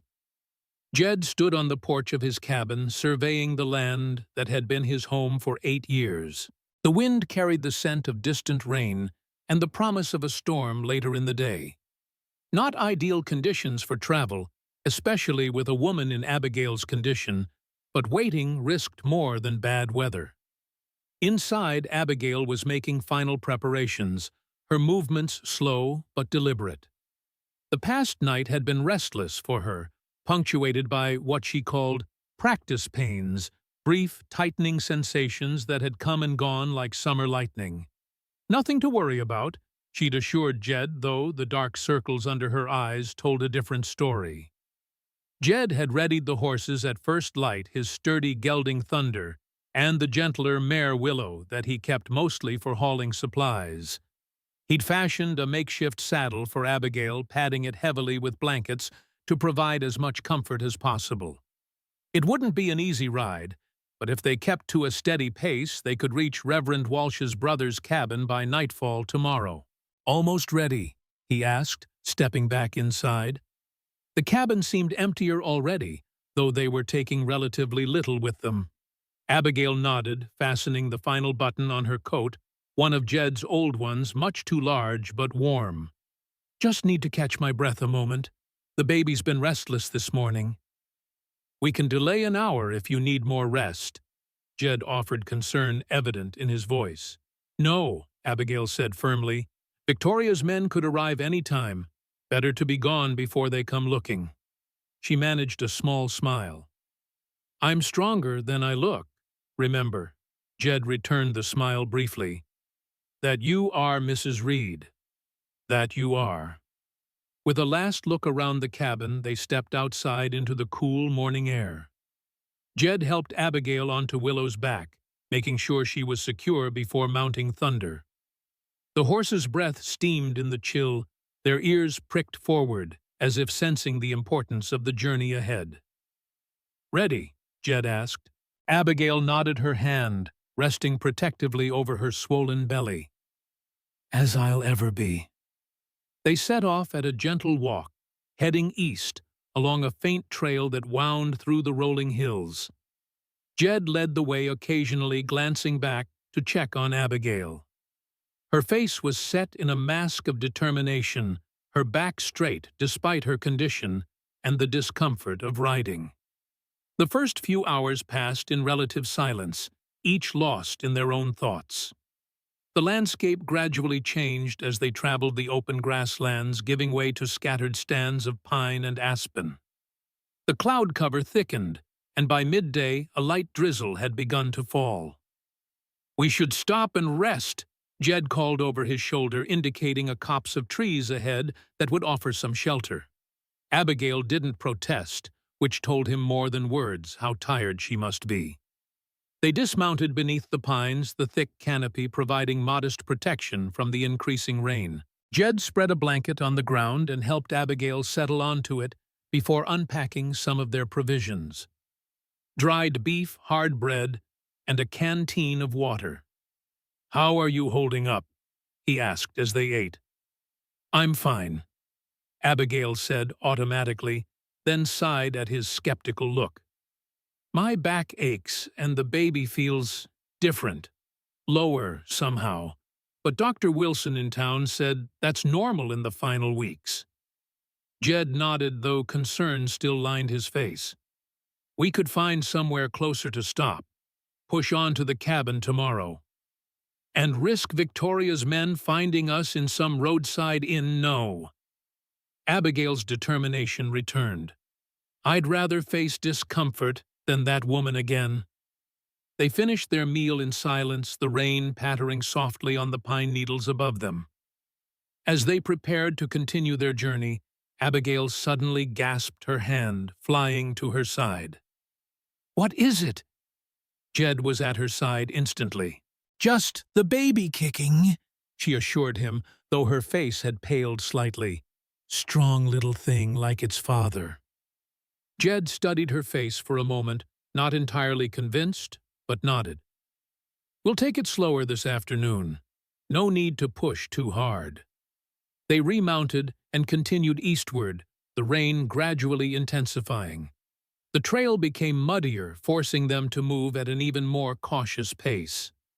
Jed kept a vigilant eye on their surroundings, watching for signs of pursuit or potential shelter should the weather worsen. By late afternoon, the gentle hills had given way to more rugged terrain as they approached the foothills of the Medicine Bow Mountains. The rain was now a steady downpour, and Abigail's clothes were soaked despite the oilskin coat Jed had insisted she wear. Her face was drawn with fatigue, her hands white-knuckled on the reins. There's a line shack about a mile ahead, Jed called back to her, raising his voice above the drumming rain. Used by ranchers during calving season. Should be empty this time of year. Abigail merely nodded, saving her energy for staying upright in the saddle. The shack, when they reached it, was little more than a one-room structure with a small covered porch, but to their rain-soaked bodies, it looked like a palace. Jed dismounted quickly, tying the horses beneath the meager shelter of a lean-to beside the shack, before helping Abigail down. She swayed slightly as her feet touched the ground, and Jed's arm went around her waist, steadying her. Just dizzy for a moment, she murmured. I'm all right. Inside the shack was dusty, but dry. A small iron stove stood in one corner, a rough-hewn table, and 2 chairs in another, and a narrow cot against the far wall. Jed immediately set about building a fire in the stove using the dry kindling stacked nearby. "Get those wet clothes off," he said, keeping his back turned to give her privacy. "There's a blanket in my saddlebag. I'll fetch it once I have got this fire going." Abigail began to unbutton her sodden coat with trembling fingers. "The horses? I'll see to them next. You first." The fire caught quickly, sending a welcome warmth through the small space. Jed stepped outside to retrieve the blanket, returning to find Abigail still struggling with her wet garments, her fingers numb from cold and exhaustion. "Here," he said gently, holding out the blanket while keeping his eyes averted. "Wrap yourself in this. I'll turn my back while you change." "Thank you," she whispered, taking the blanket gratefully. While Abigail changed, Jed stepped back outside to tend to the horses, unsaddling them and rubbing them down as best he could with handfuls of old straw found in the lean-to. By the time he returned, Abigail had managed to remove her wet dress and was wrapped in the blanket, her damp hair hanging in loose waves around her pale face. Her clothes were spread near the stove to dry. "Better?" Jed asked, removing his own dripping coat. "Much." She attempted a smile that didn't quite reach her eyes, "though I fear I've taken the only blanket." "I've got another in my pack," he assured her. "And I've slept in worse conditions than this, believe me." He set about making the small shack as comfortable as possible, laying out their provisions on the table and checking the stove to ensure it would burn steadily through the night. Outside, the rain had intensified, drumming on the wooden roof with a sound like distant hoofbeats. As darkness fell, they shared a simple meal of jerky and hardtack, supplemented by a jar of preserved peaches Jed had packed as a luxury. The sweet fruit brought a genuine smile to Abigail's tired face. "My mother used to put up peaches every summer," she said, savoring the last slice. "Said they were like sunshine in a jar saved for winter days when you needed reminding that spring would come again." "Wise woman," Jed commented. "She was." Abigail's voice softened with memory. "Patient, too. Had to be with 5 children and a farm to run while father was away logging most winters." "You have brothers and sisters, then, besides Thomas?" "Had," Abigail corrected. "2 brothers died at Gettysburg. My older sister died of typhoid, same as mother. The youngest, Emily, married a storekeeper in Macon before I left for Denver. I haven't heard from her since." Her eyes grew distant. "War does that, scatters families like leaves in a storm." Jed nodded, understanding all too well. "My family was similar. Father died at Antietam Unionside. Mother followed a year later, consumption. My brother Matthew went south. I went north. 2 brothers from Missouri fighting on opposite sides." His mouth twisted in a grim approximation of a smile. "Seems almost absurd now, doesn't it?"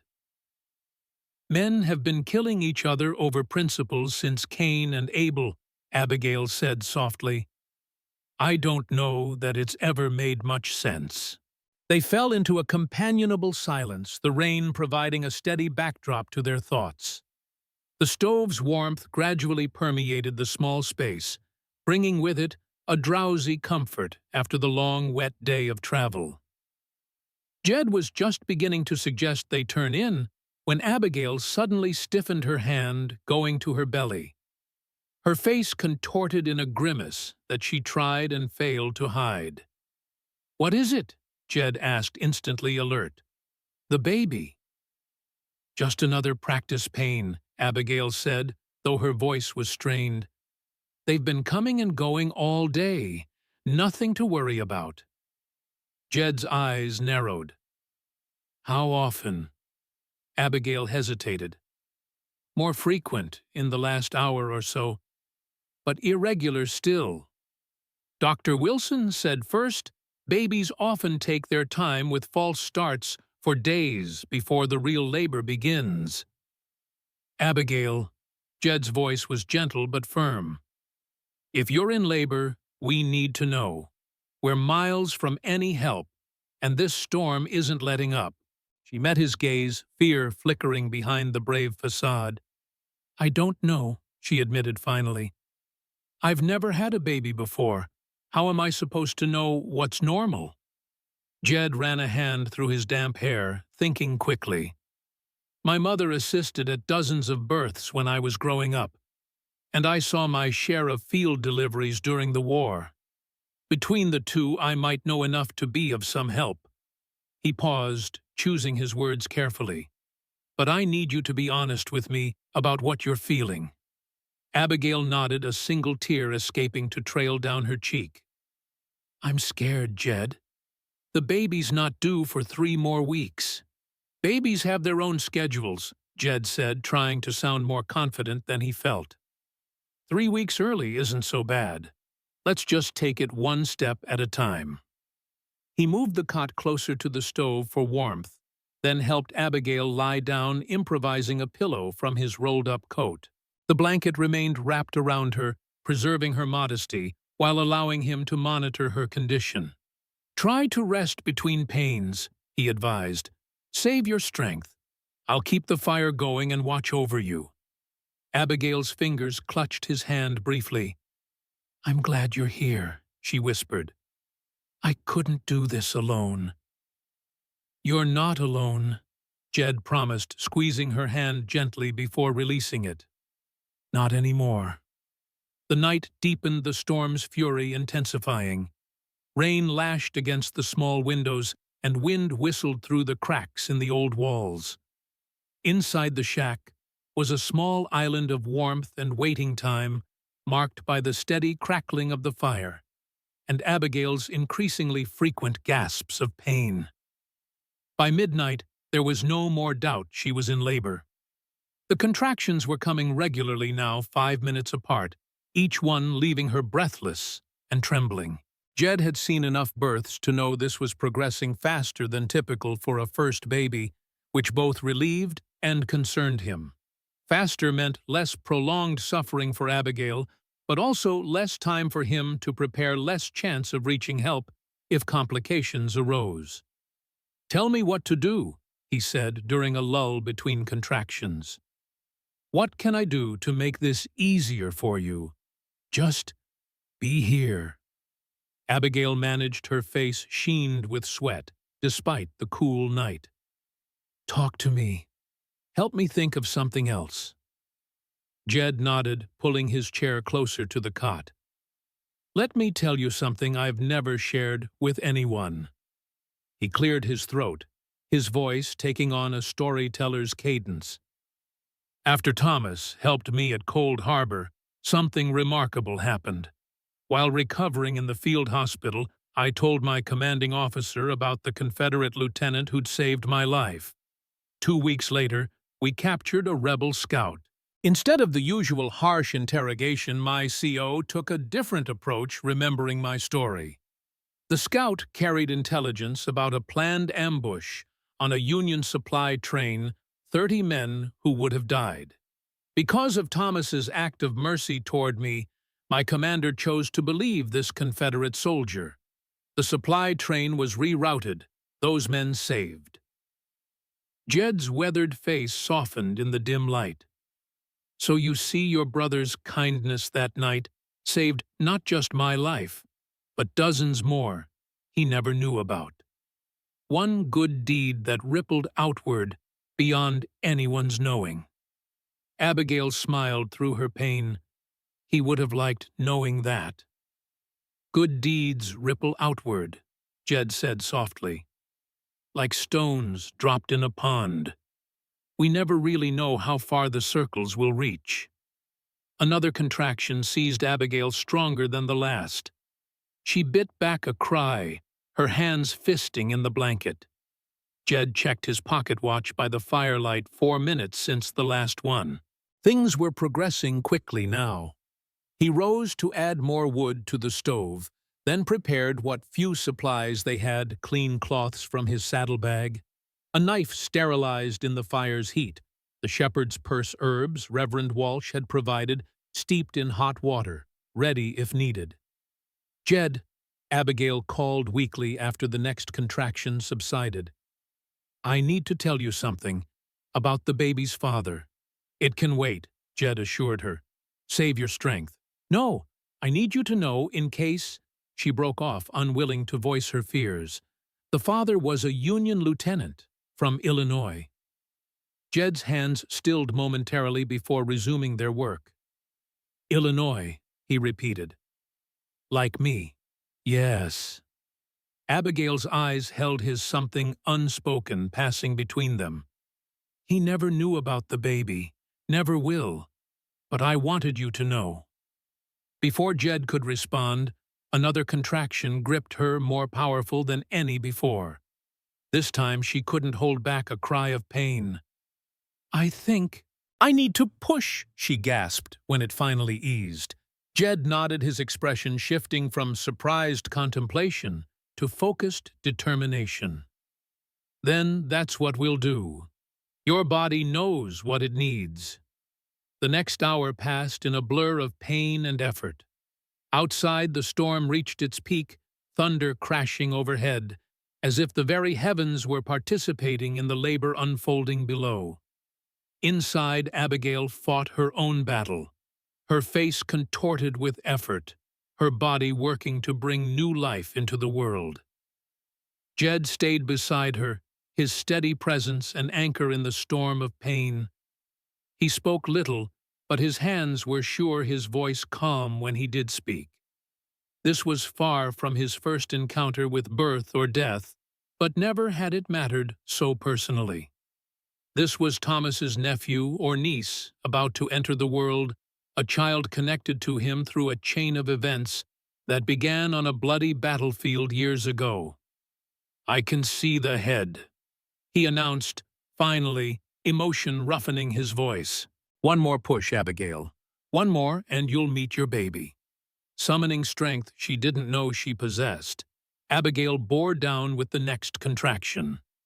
A sensation of incredible pressure, then sudden release, and the small dilapidated line shack was filled with the thin, indignant wail of a newborn. "A boy," Jed said, his hands gentle as he wrapped the squirming infant in a clean cloth. "A strong, healthy boy." Tears streamed down Abigail's exhausted face as Jed placed the baby on her chest. "Hello, little one," she whispered, cradling the tiny form against her heart. "Welcome to the world." The infant's cries quieted as he nestled against his mother's warmth. His face, red and wrinkled from the ordeal of birth, gradually relaxed. He had a shock of dark hair still damp, and when he briefly opened his eyes, they were the deep blue of all newborns. "He's perfect," Jed said softly, watching the two of them with a strange mixture of emotions playing across his weathered face. Relief, wonder, and something deeper. A protectiveness that surprised him with its intensity. Outside, the storm was beginning to abate. The thunder more distant, the rain gentler against the roof. Dawn was still hours away, but in the small haven of the line shack, a new day had already begun. Jed busied himself with the practical aftermath of birth, his field hospital experience proving invaluable. Once Abigail and the baby were clean and comfortable, he added more wood to the stove and prepared a thin broth from their supplies, coaxing Abigail to sip it slowly. "You need to keep up your strength," he urged, "for both your sakes." Abigail complied, though her gaze rarely left her son's face. "I want to name him Thomas," she said suddenly, "after my brother, if that's all right with you." "It's a good name," Jed agreed, his voice thick with emotion. "A strong name." "Thomas Jedediah Reed," Abigail continued, her eyes meeting his. "If you'll permit it." Jed stared at her, momentarily speechless. "Abigail, you don't have to—" "I want to," she said simply. "You saved us both tonight. He should know where he comes from and who helped bring him into this world." Jed swallowed hard, unaccustomed to such open gratitude. "It would be an honor." he said finally, his gruff voice barely audible above the gentle patter of the rain. As the night gave way to a gray, rain-washed dawn, Jed kept watch over mother and child, his mind turning over the events that had led to this moment. The Confederate button, Thomas Beaumont's act of mercy on a battlefield, Victoria Reed's cruelty, and now this new life connections forming a pattern he was only beginning to understand. "Jed?" Abigail's voice was drowsy with exhaustion. "What happens now?" It was a simple question with no simple answer. Jed considered it carefully before responding. "We rest today. You and the little one need it, and traveling in this mud would be slow going anyway." He glanced out the window at the lightening sky. "Tomorrow, if you're strong enough, we continue to Walsh's brother's cabin as planned. It's better equipped for a longer stay and safer from pursuit." "And after that," Abigail persisted, "Victoria won't stop looking, not after all she's done to keep her secrets." "One day at a time," Jed counseled. "First we get you and Thomas somewhere safe and comfortable. Then we figure out the rest." Abigail nodded, her eyelids drooping despite her efforts to stay awake. "Promise you won't leave us," she murmured, already half asleep. "Promise, Jed." "I promise," he replied softly, though he wasn't sure she heard him. "I'll be here when you wake." Watching her sleep, the baby nestled securely in the crook of her arm, Jed felt a strange peace settle over him. For years after the war, he'd wandered unable to find a place that felt like home, unable to escape the ghosts of battlefields and field hospitals. He'd come to Wyoming seeking solitude, convinced that was all he needed or deserved. Now, looking at Abigail and young Thomas, he realized what had been missing: not a place, but a purpose. People to protect, to care for. A reason to face each day beyond mere survival. The rain continued to fall softly outside, washing the world clean. Inside, Jed settled deeper into his chair rifle across his knees, standing guard over the small family fate had entrusted to his care. Whatever came next, Victoria's men' uncertain futures, the challenges of a life on the run, they would face it together. Some promises, he reflected, as the first true light of day crept through the windows, were easier to keep than others. They remained at the line shack for 2 days longer than Jed had initially planned. Abigail, though remarkably resilient, needed time to recover from the birth, and the baby required a stable environment for his first days of life. The rain continued intermittently, turning the trails to mud and providing a natural deterrent to travel. On the morning of the third day, the skies finally cleared. Jed stepped outside to check on the horses and found the world transformed. The storm had washed everything clean, and the sunlight glinted off raindrops still clinging to pine needles and grass. The air was crisp and fresh, carrying the scent of wet earth and new beginnings. Inside, Abigail was already awake, nursing Thomas. The infant had proven to be a surprisingly calm baby, crying only when hungry or uncomfortable, otherwise content to sleep or gaze with unfocused eyes at the world around him. "We should leave today," Jed said, returning from his inspection of the trail. "Weather's clearing and the mud's firming up. We can make it to Walsh's brother's cabin by nightfall if we start soon." Abigail nodded, her face showing a mixture of apprehension and determination. "I'm ready, or as ready as I'll ever be." Jed had spent the previous day devising a better way for her to travel.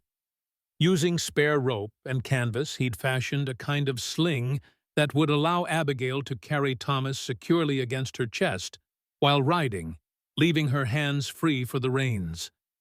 It wasn't perfect, but it was the best solution given their limited resources. They packed their few belongings, leaving the line shack as clean as they'd found it, out of respect for the next traveler who might need its shelter. Jed helped Abigail mount Willow, then carefully arranged the sling with Thomas nestled inside the baby's dark head, just visible above the fabric. "Comfortable?" Jed asked, studying Abigail's face for signs of pain or fatigue. "Yes," she assured him, though her pale features betrayed her still weakened state. "We'll be fine." Jed mounted Thunder, and they set off eastward once more, following Reverend Walsh's map, toward the more remote regions of the Medicine Bow Mountains. The going was slow, their pace deliberately gentle for Abigail's sake.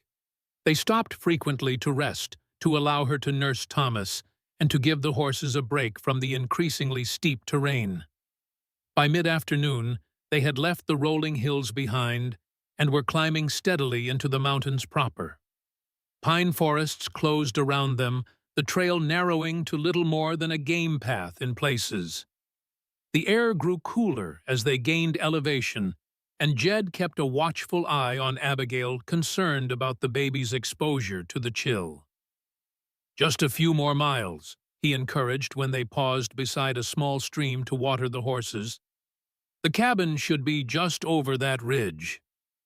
Abigail nodded tiredly. Thomas had awakened and was fussing softly in his sling, his tiny face scrunched in displeasure at the constant movement. "Let me take him for a bit," Jed offered, seeing her exhaustion. "Give you a chance to rest your arms." Abigail hesitated only briefly before carefully extracting the infant from the sling and passing him to Jed.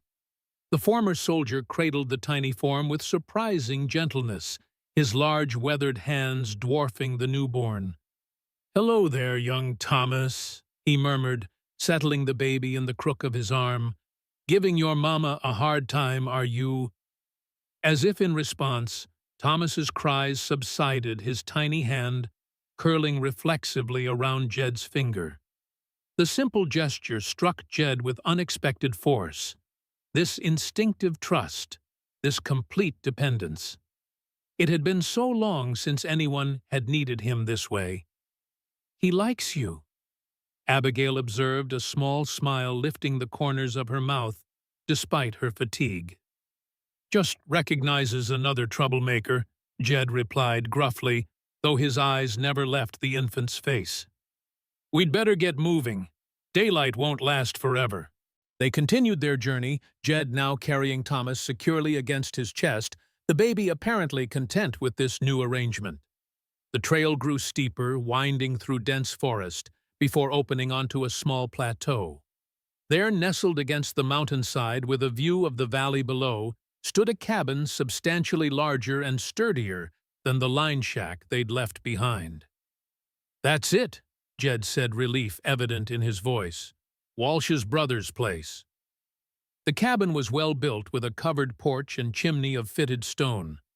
As they approached, Jed noticed other encouraging details: a small corral for horses, a woodshed stacked with split logs, even what appeared to be a garden plot, though it lay fallow this late in the season. "It looks peaceful," Abigail said softly. "Isolated," Jed corrected, though not unkindly. "Which is exactly what we need right now." They dismounted near the porch, Jed carefully passing Thomas back to Abigail before checking the cabin. It was locked, but Reverend Walsh had provided a key hidden beneath a stone marker near the door, just as his map had indicated. Inside the cabin was rustic but comfortable.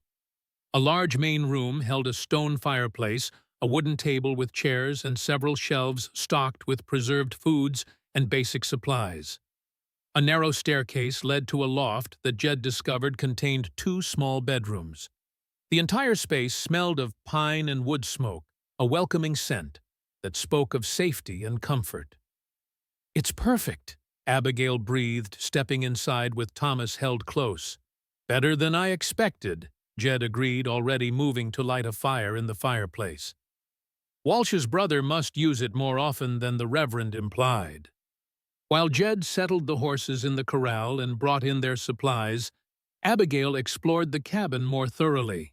In addition to the preserved foods, she found clean linens, basic cooking implements, even a small cradle that had clearly been used for multiple generations of children. "Look, Thomas," she whispered to the now sleeping infant. "Someone knew we were coming. Someone prepared a place for you." By evening, they had transformed the cold, empty cabin into something approaching a home. Fire blazed in the fireplace, casting warm light across the wooden floors. A simple meal of beans and dried beef, supplemented by canned peaches from the cabin's stores, satisfied their hunger. Thomas slept peacefully in his cradle, swaddled in a soft blanket Abigail had found in one of the trunks upstairs.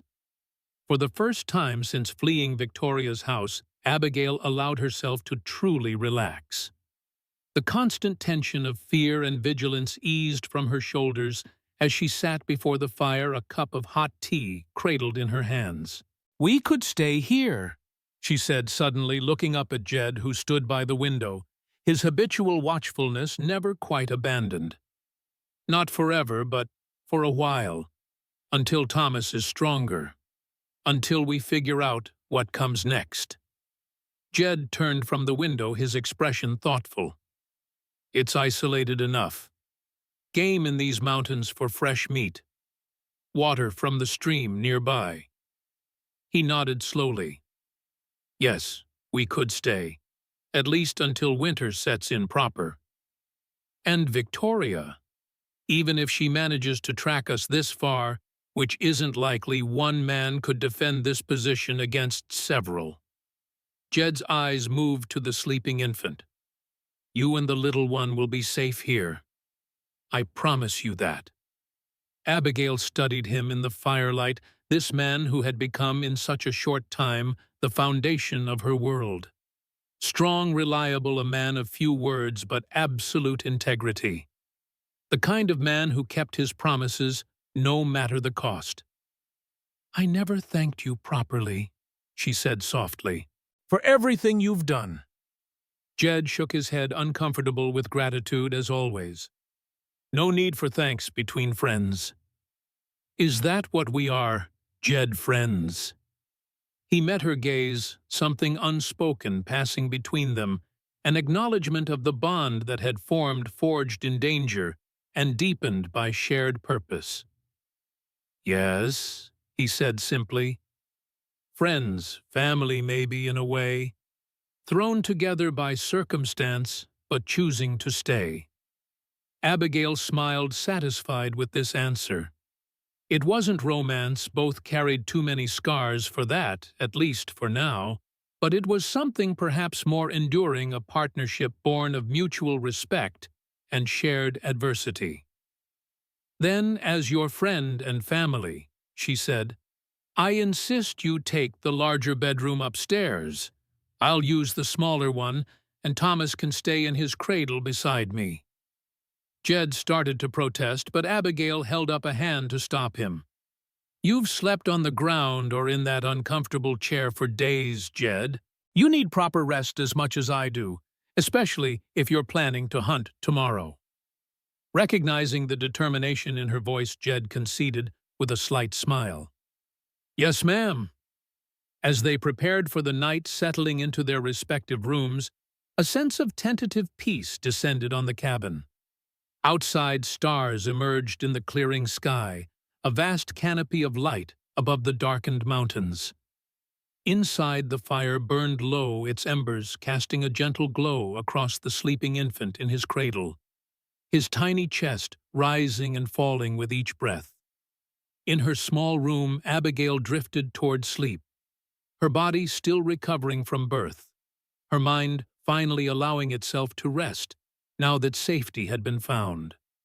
Across the narrow hallway, Jed lay awake longer, listening to the night sounds of the mountain, the distant cry of a coyote, the soft hooting of an owl, the gentle creaking of the cabin as it settled. For the first time in years, he felt the stirrings of something like contentment. Not happiness exactly, too much had been lost for that, but a quiet satisfaction, a sense of rightness in his current path. Thomas Beaumont's act of mercy on a battlefield had rippled forward through time, bringing Jed to this moment, this place, this responsibility. Some debts could never be fully repaid, he knew, But in protecting Abigail and young Thomas, perhaps he was coming close. The days that followed settled into a rhythm of surprising domesticity. Jed hunted in the mornings, bringing back rabbit or grouse for the pot. Abigail, regaining her strength, rapidly took charge of the cabin cooking cleaning, caring for Thomas with the natural competence of a woman raised to manage a household. The baby thrived in the mountain air, growing visibly with each passing day. His eyes, initially the unfocused blue of all newborns, began to sharpen tracking movement, fixing on faces, especially Jed's, whom he seemed to find particularly fascinating. "He's trying to figure out what that thing is on your face," Abigail teased one evening as Thomas stared intently at Jed's beard. "Smart boy," Jed replied with a rare smile. "I've been wondering the same thing myself lately." They rarely spoke of Victoria or the danger she represented, though Jed maintained his vigilance, checking the approaches to the cabin each morning and evening. As October gave way to November, the first dusting of snow whitened the higher peaks, a reminder that winter would soon isolate them completely, a mixed blessing, providing security, but also cutting them off from news or assistance. It was during the first substantial snowfall, nearly 2 weeks after their arrival, that Reverend Walsh appeared. Jed spotted him first, a solitary figure on horseback making his way slowly up the trail through the steadily falling snow. "Stay inside," he instructed Abigail, reaching for his rifle. "Keep Thomas quiet." He positioned himself on the porch, the rifle not quite aimed at the approaching rider, but ready to be raised at a moment's notice. Only when the figure drew close enough to be clearly identified did Jed relax his stance. "Reverend," he called, setting the rifle aside, "you're a long way from your flock." Walsh dismounted stiffly, his breath clouding in the cold air. "The Lord's work knows no boundaries, Mr. Thornton." Despite the solemn words, his eyes twinkled with their characteristic humor. "Though I confess, this particular journey tests an old man's endurance." Jed helped him up the steps, noting with concern how the Reverend favored his right leg. "Come inside. Warm yourself by the fire." Inside, Abigail greeted Walsh with genuine delight, presenting Thomas proudly. The Reverend beamed at the infant, making the sign of the cross over his forehead.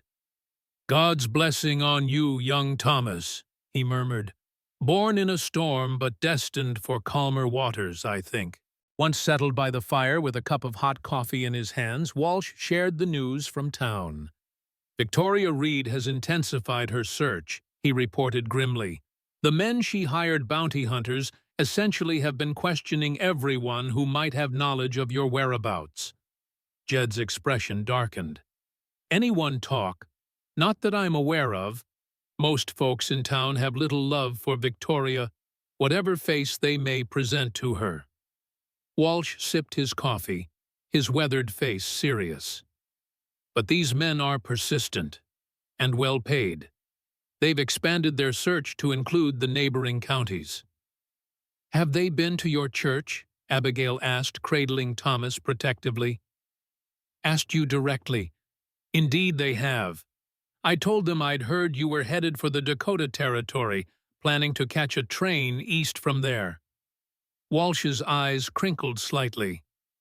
"Not a direct lie, I had heard that rumor. Started it myself, in fact." Despite the gravity of the situation, Jed found himself suppressing a smile. The Reverend's moral flexibility continued to surprise him.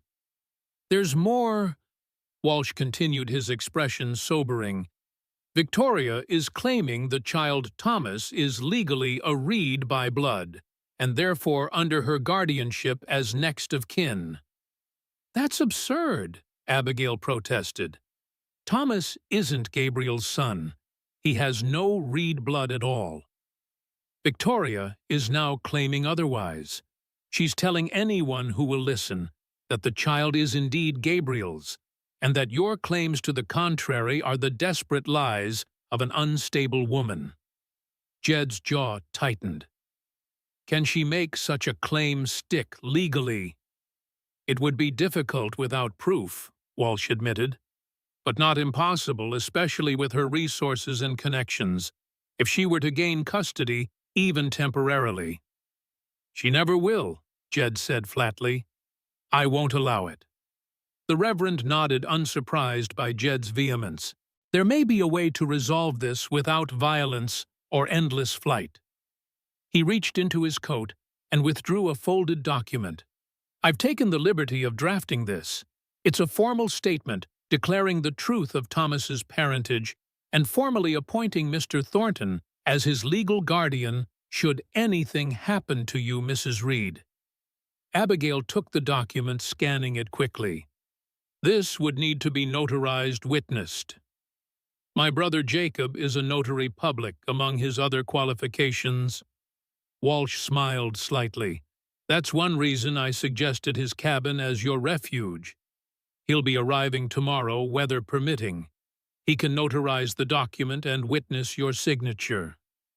And then, Jed asked, what good is a legal document if Victoria ignores the law? It gives us recourse, options beyond hiding indefinitely. Walsh leaned forward, his expression earnest.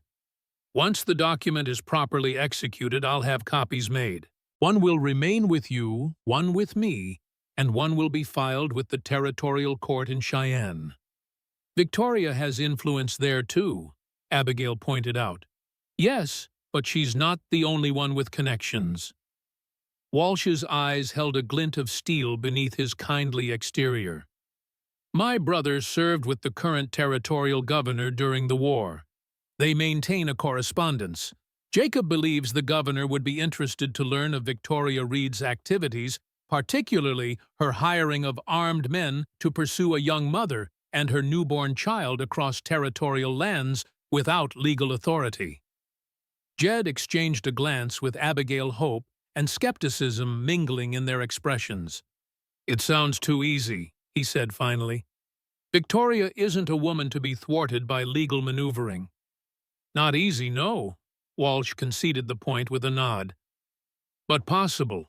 A beginning at least. And perhaps the only way you and Thomas can ever live without looking over your shoulders.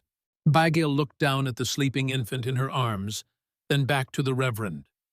We'll sign, she said decisively. Whatever chance it gives us, we have to take it. For Thomas's sake. Jed nodded his agreement, though his expression remained guarded. He'd seen too much of the world's cruelty to believe that justice always prevailed. But for Abigail's sake, for Thomas's future, he would hope. And plan. And, if necessary, fight. Reverend Walsh stayed the night sleeping on a pallet before the fire, despite Jed's offer of his own bed.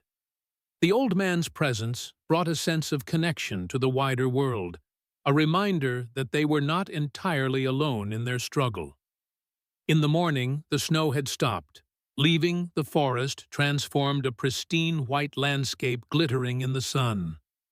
Walsh departed after breakfast, promising to return the following day with his brother, weather permitting. As they watched him disappear down the trail, Abigail stood beside Jed on the porch, Thomas bundled warmly against her chest. Do you think it will work? She asked softly. This legal approach? Jed considered the question honestly. I don't know, he admitted. Victoria's had things her way for a long time. People like that don't change easily. But it's worth trying, yes. He turned to face her, his expression resolute. We try the Reverend's way first. If that fails... He let the sentence hang unfinished, but his meaning was clear. Abigail nodded, understanding the promise in his words. Whatever happened, they would face it together. She shifted Thomas slightly, adjusting his blanket against the cold. The baby blinked up at them both, his dark eyes solemn, as if sensing the importance of the moment. He looks peaceful, Jed said suddenly, a gentle smile warming his weathered face as he watched the sleeping infant. Abigail nodded, adjusting the blanket around Thomas. I hope he grows up to be as kind as his namesake. as brave as you." "You honor me with that comparison," Jed replied softly, "though I'm just a man trying to do what's right." He glanced at her. "Your lieutenant, the father, would be proud of his son, and of the mother who fought so hard to protect him." Abigail's eyes filled with tears. "Thank you for not asking more. Some stories are hard to tell." "We all carry parts of our past we'd rather leave behind," he said simply. "What matters is where we go from here." Before Abigail could respond, a sound caught Jed's attention. Before Abigail could respond, a sound caught Jed's attention, the distant crunch of snow beneath horses' hooves. Multiple riders approaching fast. "Inside," he said tersely, all warmth vanishing from his voice. "Now." Abigail didn't question, turning immediately to carry Thomas into the cabin. Jed remained on the porch, straining his eyes to see through the trees. 3 riders, maybe 4, following the same trail Walsh had just descended. Too soon to be the Reverend returning with his brother. Too deliberate to be random travelers seeking shelter. Victoria's men. They had to be. Jed moved quickly, retrieving his rifle and checking that it was loaded. "Stay upstairs," he instructed Abigail as she descended from settling Thomas in his cradle. "Whatever happens, don't come down until I call for you." "Jed!" Fear widened her eyes, but she controlled it with visible effort. "Be careful." He nodded once, then positioned himself by the window, partially concealed, but with a clear view of the approaching riders. 4 of them, as he'd guessed. Armed, moving with the confidence of men accustomed to violence. The leader, a hard-faced man with a cavalry mustache, signaled the others to spread out as they neared the cabin. Jed recognized the tactic standard military procedure for approaching a potentially hostile position. These weren't simple bounty hunters. They were experienced fighters, likely former soldiers turned mercenaries. The leader dismounted about 50 yards from the cabin, approaching on foot, with his hands conspicuously away from his holstered pistol. A show of peaceful intent that Jed didn't trust for a moment, especially with the other 3 men positioning themselves to cover different angles of approach. "Hello? The cabin," the leader called. "Just looking for a word with the occupants."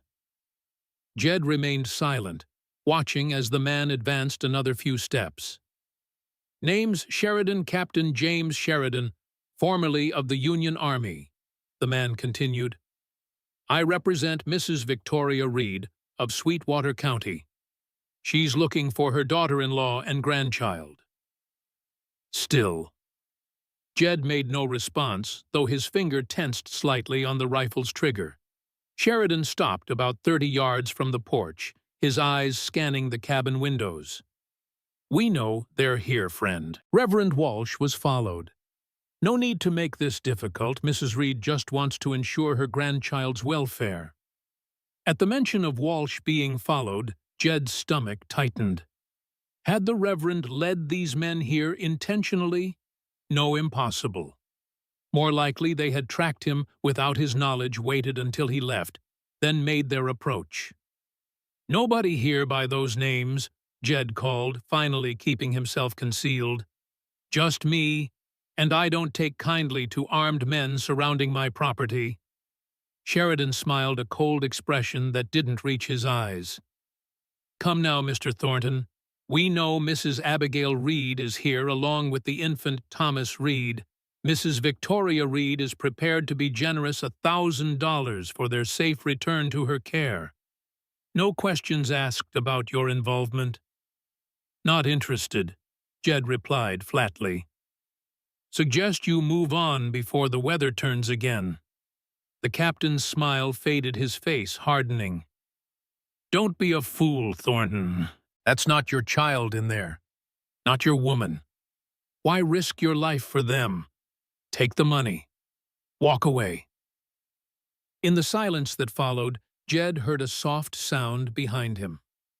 Abigail on the stairs, despite his instructions to stay above. He didn't turn, keeping his attention fixed on Sheridan and the other men whose positions he had mentally mapped. Last chance. Sheridan called his hand, drifting closer to his holster. Money and a clean slate, or we come in and take them anyway. Jed raised his rifle, sighting down the barrel at Sheridan's chest. I've faced worse odds than 4-1, he said, his voice carrying clearly in the cold air. Any man who approaches this cabin with violence in mind won't leave under his own power. That's a promise. For a long moment, tension hung in the air, sharp as the mountain cold. Sheridan's eyes narrowed as he calculated his options, the odds, the potential cost of forcing the issue. Before he could decide, another sound reached them, horses approaching from the east, moving at a brisk pace. Sheridan's head turned, his expression shifting from confidence to uncertainty as 5 riders emerged from the trees. At their head rode Reverend Walsh, and beside him a man who could only be his brother Jacob, the same white hair and beard, though Jacob was broader, more physically imposing despite his years. The other 3 riders wore the distinctive hats and badges of territorial marshals. Sheridan swore under his breath, taking an involuntary step backward as the new arrivals positioned themselves between his men and the cabin.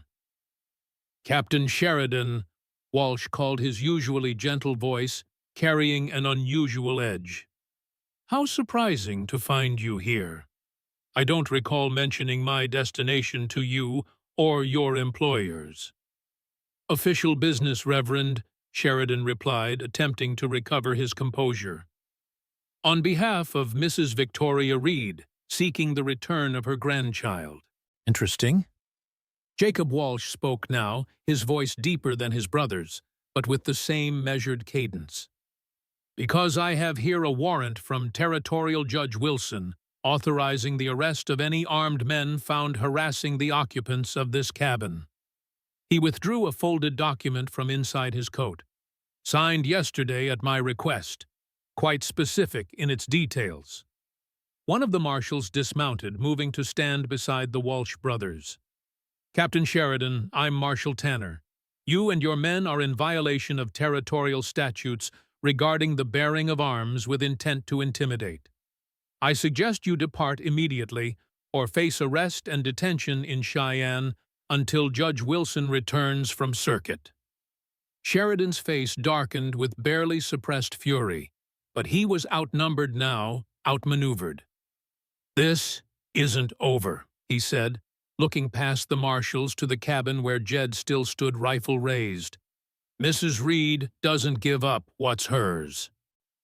The child is not hers, Reverend Walsh said firmly, as legal documents will shortly prove.